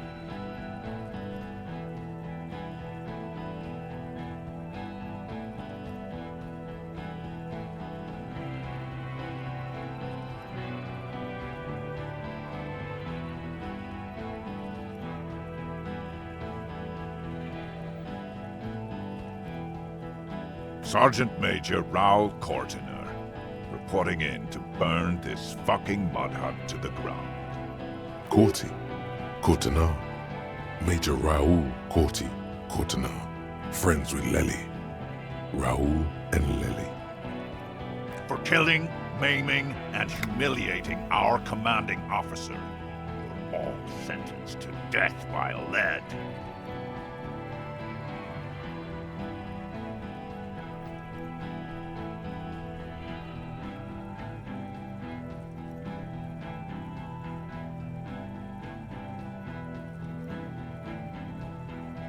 Baby blue, yeah. Like someone fucked up and put a baby's eyes on a grown man. It was creepy, but bitches like that shit, I guess. Or, I don't know what bitches like. I just know how to mow down cloths. Find his killer. Cop, his killer stands right there. Shitting his pants, and you're standing in the way. Protect. I know what this tactic is, Silo Sam. You're gonna die for them. Right here. This did nothing. You think you were onto something? You just wasted time. Please, act.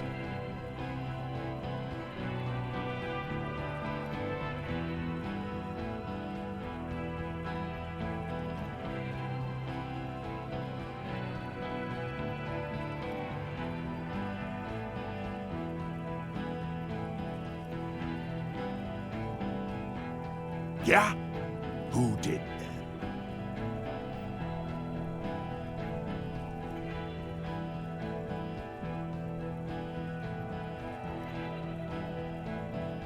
Time. You had time to fuck around in that church. Chase some dumb drug trader. I saw you.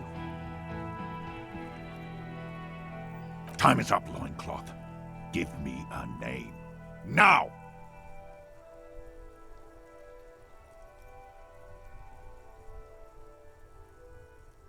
Yeah? Who the fuck is Ruby? A suspect. Ruby is a suspect we chased down on the coast. She was hiding.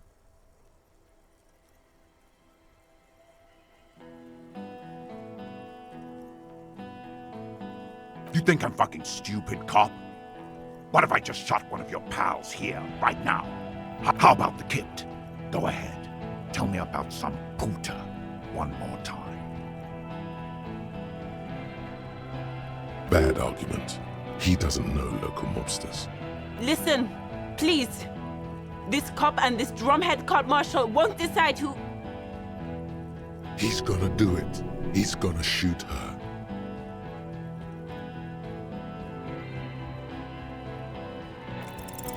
Your mind grinds to a halt.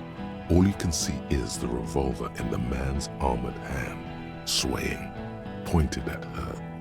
You move your... He pulls the trigger. A plume of smoke erupts from the muzzle.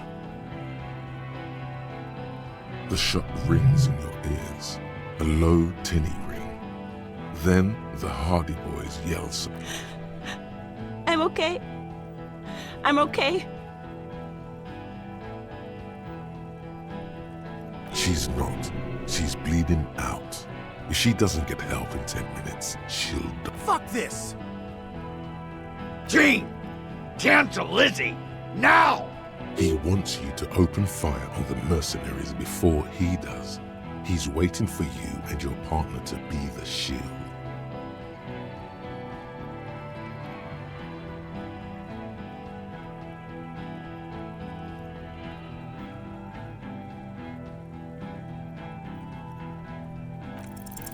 International something. International law.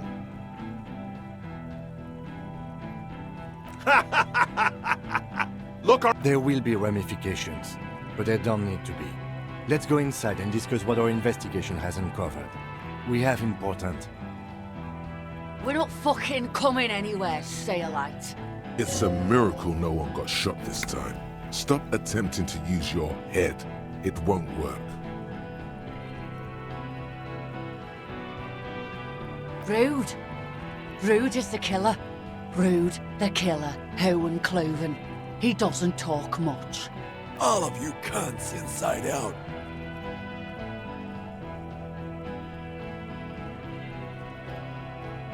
The gunner, the raddest, the killer.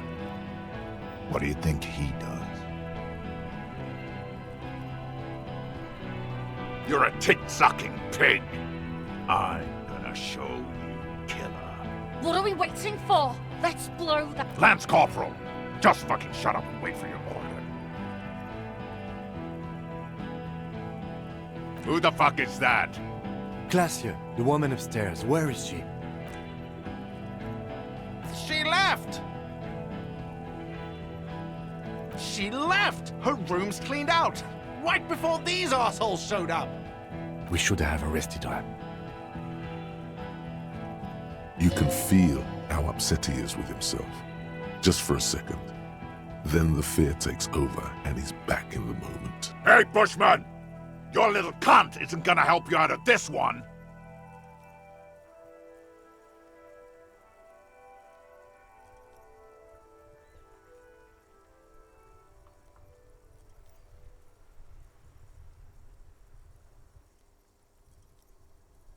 Yes. Yeah? So what? You should be drunk too. It's insane how long it's been since your last drink. Get one in you right now. Nah. I'm clear as day. Fucking government-ordained super soldier. Enough already! What is this? We didn't come here! Interrupt me again and I will execute you on the spot, Lance Corporal.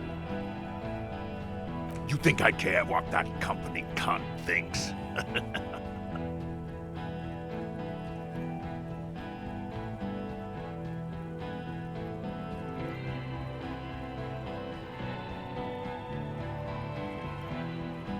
The man stares at you with bloodshot eyes, a bull ready to charge.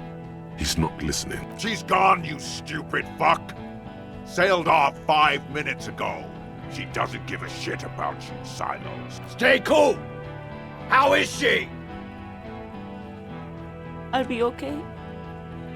I'll be... She'll be gone soon, too. Company bitch is gone. Laylee's cunt is gone. Laylee's gone. Fuck are we still doing in this shithole? Guys, I just get in the way. I don't even have a gun. Hold your ground. Any more of you run, I'll shoot you myself. We're doing this together. They're afraid. All of them. Trembling reeds in the wind. They'll run, scatter soon. One by one. No, the rest will stay. They would hold their ground, even if it means dying here with you.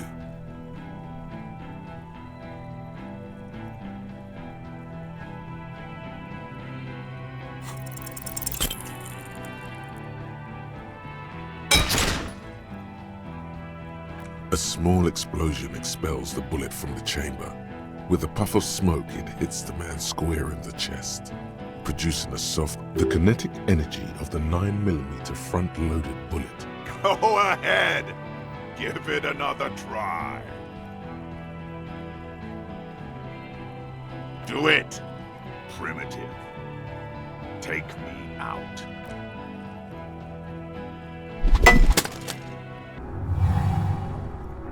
Kill him.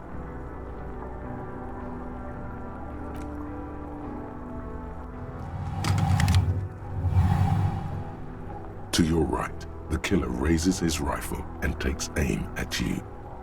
His moves are steady, but the long barrel of the rifle sways slowly. From the corner of your eye, you see the lieutenant raise his pistol and aim it at Rude.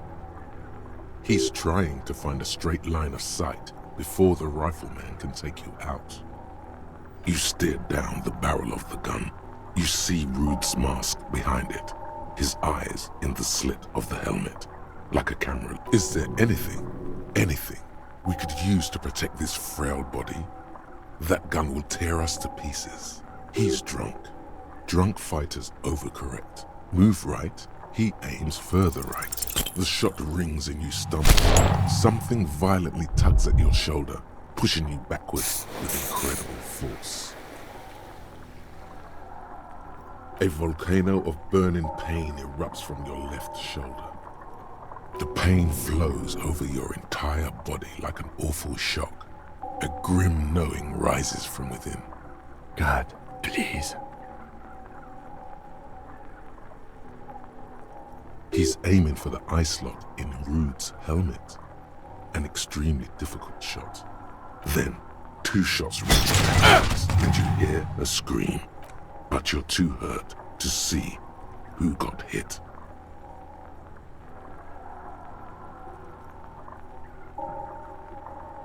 Blood gushes from the helmet's eye sockets as Rude staggers back, disoriented. The sounds coming from his helmet are not human. An unbelievable shot from the lieutenant. Glenn, dying in a puddle of blood behind you. His mangled torso has 2 gunshot wounds.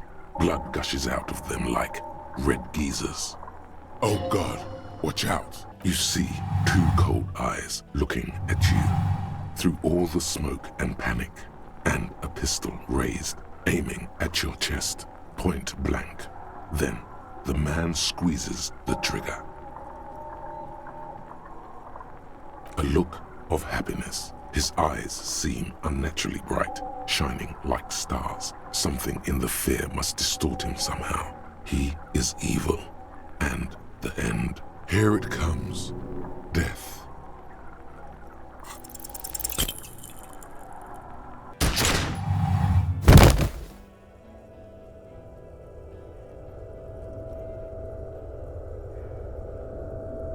You can't.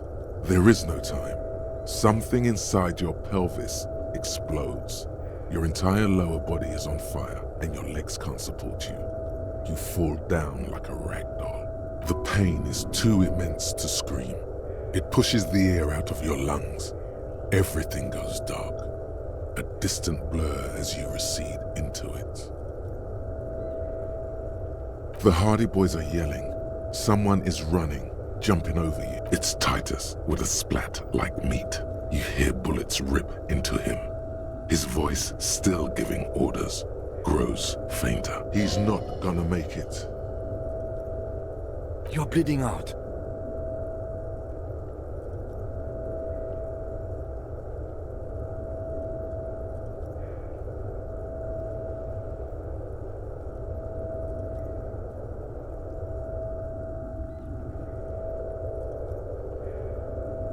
Stay with me. You hear me? Stay awake. Look at me. But you can't. It's so hard. Your eyelids grow heavy, and the sounds ever more distant. And a cold comes over you. The lieutenant, too, is somewhere far away, almost gone. A shadow towering. Someone stands there, raising his pistol at him. The lieutenant does not see it. He's pushing down on your wound with both hands.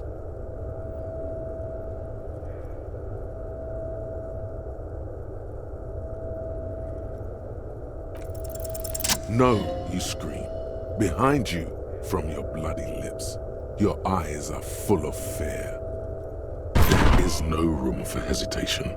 The lieutenant turns around and fires, his body falling on yours in the course of the motion. You hear a roar of pain, a death scream.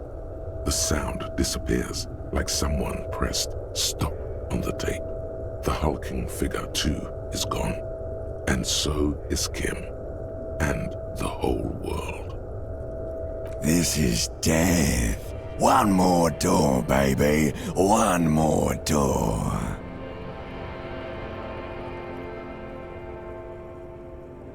The fight? There is no fight.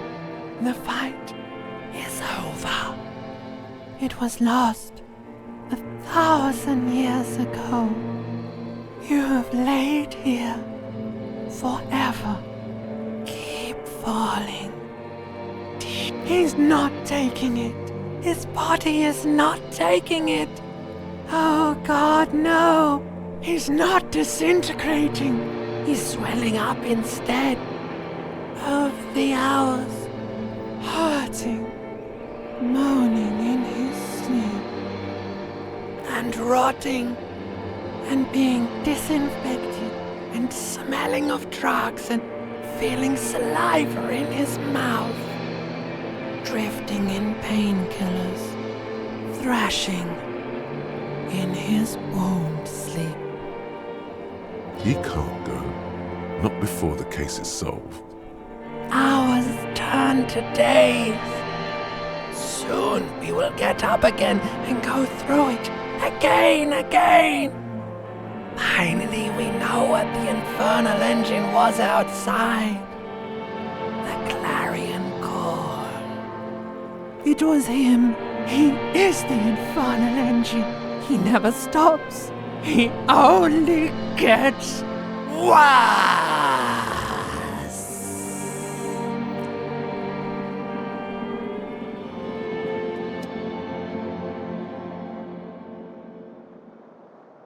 You see the lieutenant's familiar shape in the orange jacket. It turns double, then triple, from the pain. It's nothing. You're alive. That's what matters. Sunrise, Parabellum.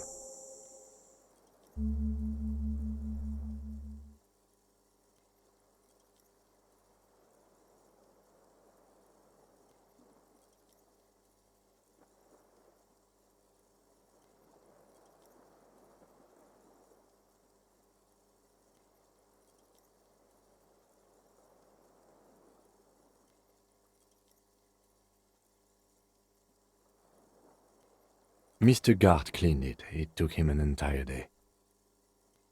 2 days, in and out.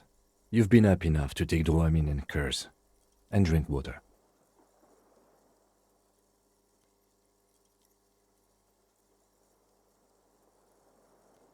Pretty bad, officer. You've suffered 2 wounds. The first is below your shoulder. The bullet passed through your shoulder blade, luckily missing your lung and heart. The second shot hit you in the thigh, the left quadriceps. No major arteries were nicked, but the bullet had to be removed. Bacterial infection was treated with mercurochrome. We will see. Not very. I have a concussion from the major beating me with the butt of his gun. I tried to not move too much. Things would be worse if you didn't warn me. Thank you. I did not see him coming. Stupid of me.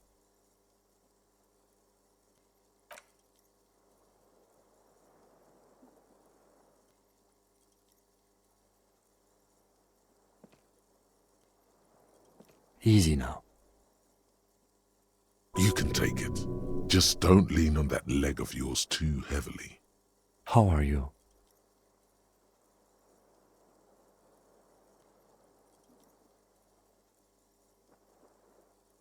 He nods.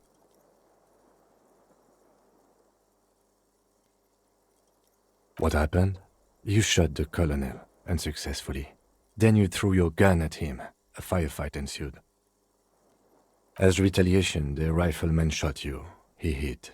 With his carabine, I was looking for a clear line of sight. When I found it, I shot and wounded him, while Glenn took a bullet in the spine.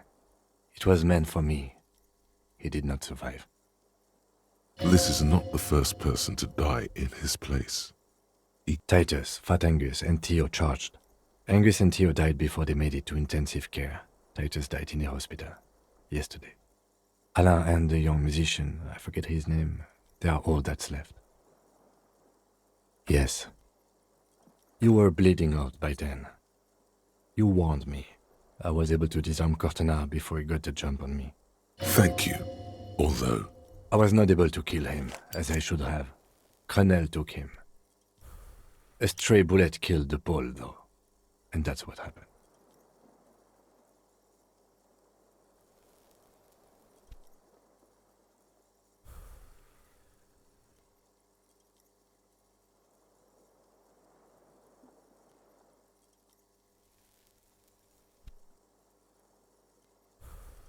He's in a private hospital across the river. Crenel claimed him from the local butcher shop where Titus died. Turns out he's insured. There is unveiled anger in his voice. We won't get to him anymore. The good news is he's not coming here either. I did some damage. 5. Glenn, Theo, Angus. The fat one. He took a lot of bullets. And Titus.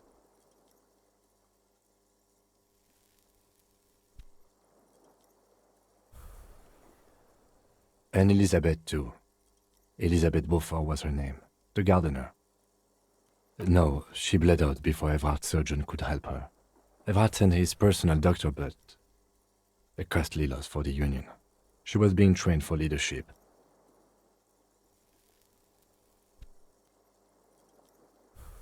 She never had a chance.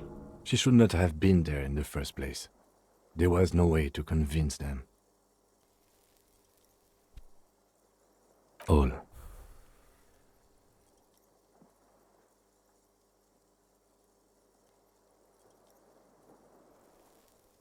Yes, officer. 6 people are dead. It's not a success. +1. Ruby.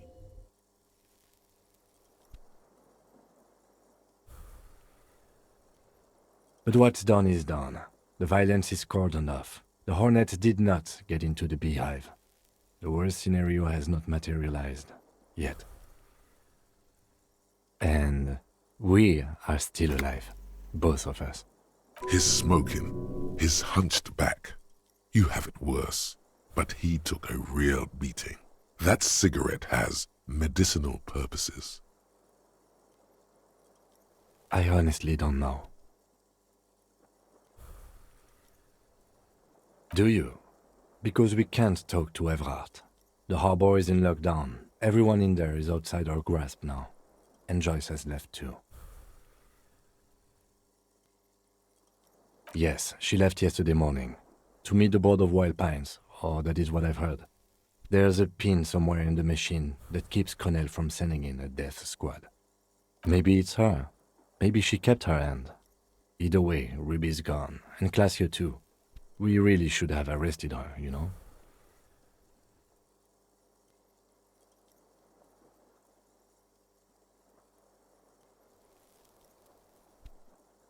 Guard confirmed she left 20 minutes prior to the tribunal showing up. I don't know. I think the dangerous theory you presented on Classio was wrong. We have not found a motive or a weapon for her. Honestly, I think our investigation has not produced a single credible suspect.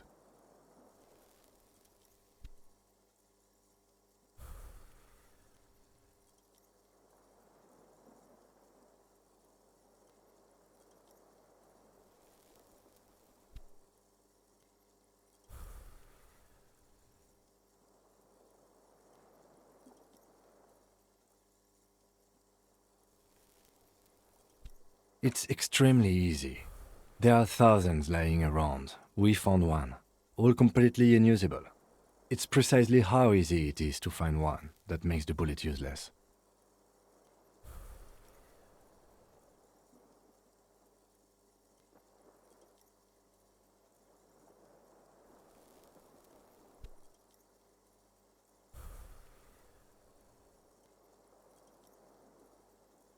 He does not know what to reply. Looks out of the window, then back at you. Yes. God curse the footprints. Not solving the case for us. Au diable. We should go upstairs, rethink the ballistics in situ. I agree with this. What else?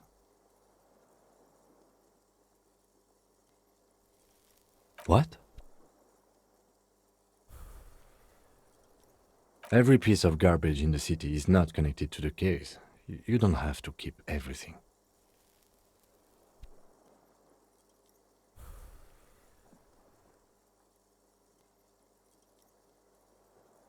We could find thousands more if we wanted.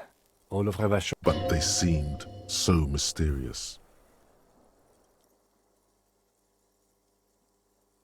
No need to be melodramatic. What is? Something. He arches his brow. The ceiling fan patiently spins overhead.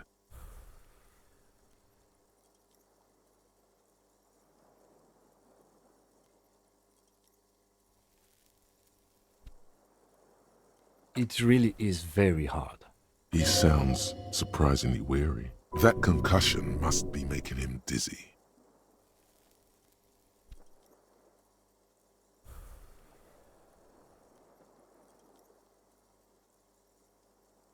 No. Are you ready to limp? Good. Where do you want to limp to? A gust of wind blows in from the bay. The duraluminum box around you vibrates imperceptibly. A familiar cold, a red thread on the roof upstairs. Taut, plucked like a string by the... Why not? Another look at the window, perhaps?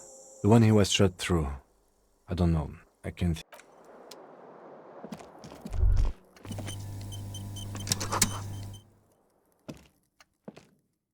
The bathroom mirror has been wiped completely clean.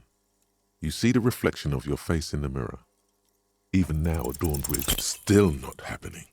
It won't come off that.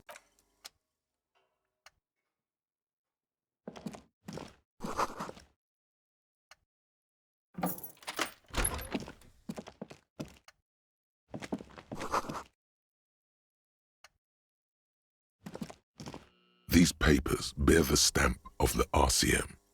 They appear to be fresh. I had Gart open the door to your room.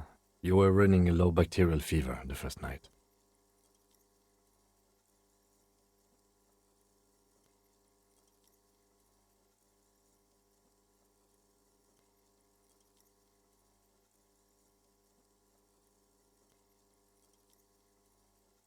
It would have been easy were it not for my concussion. We both got lucky, considering the odds we faced. Let's go. I am sure...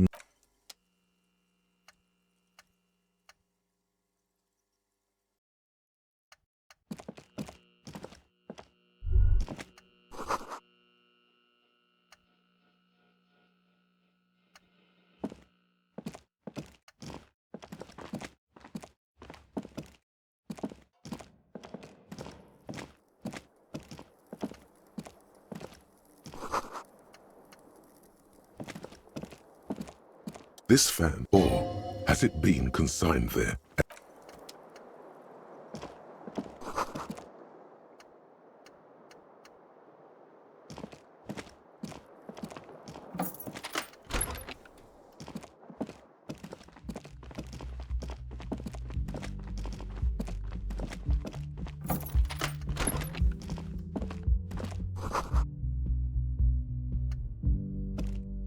Next to the stack of bills, you see a note. A few lines jotted down in large, uneven handwriting. I'm sorry, I fucked everyone over. P.S. I didn't kill him. P.P.S. Gift up. A gift?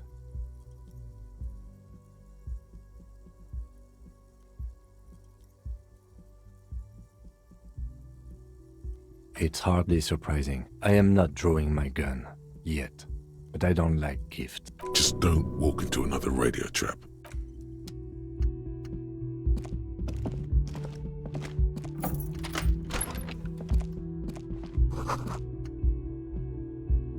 The medicine cabinet is pity. I always took you for more of a drunk than a chemical abuser, Lieutenant Hefreiter. Should we go?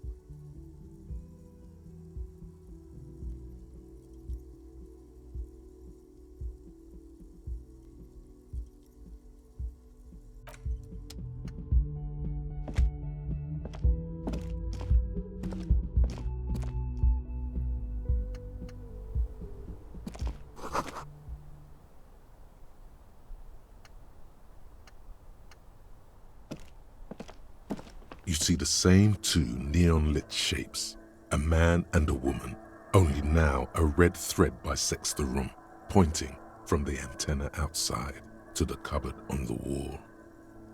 This is ballistics. She's left a trajectory for us.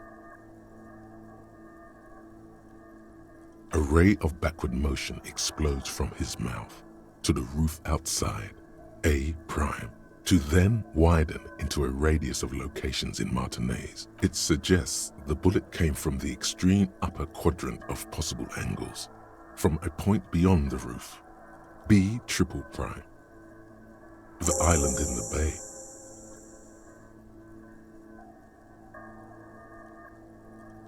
Unless she thinks the perpetrator was standing on the ring antenna. That is where the thread seems to point.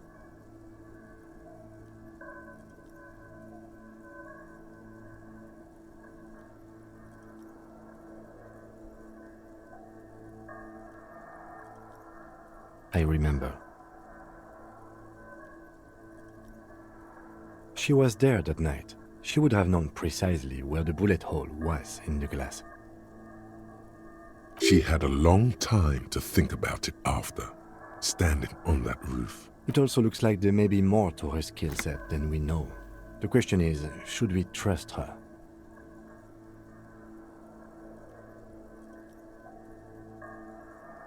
I find that hard to believe, but at this point, what difference does it make?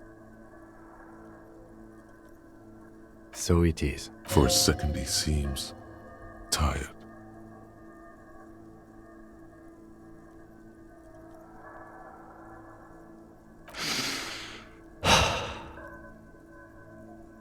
He is trying to justify it to himself.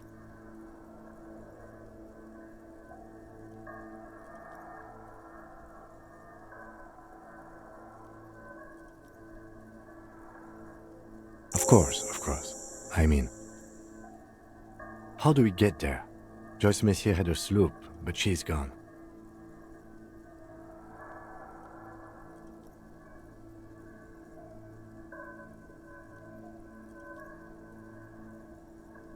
Ah, yes, of course. The village. Let's go.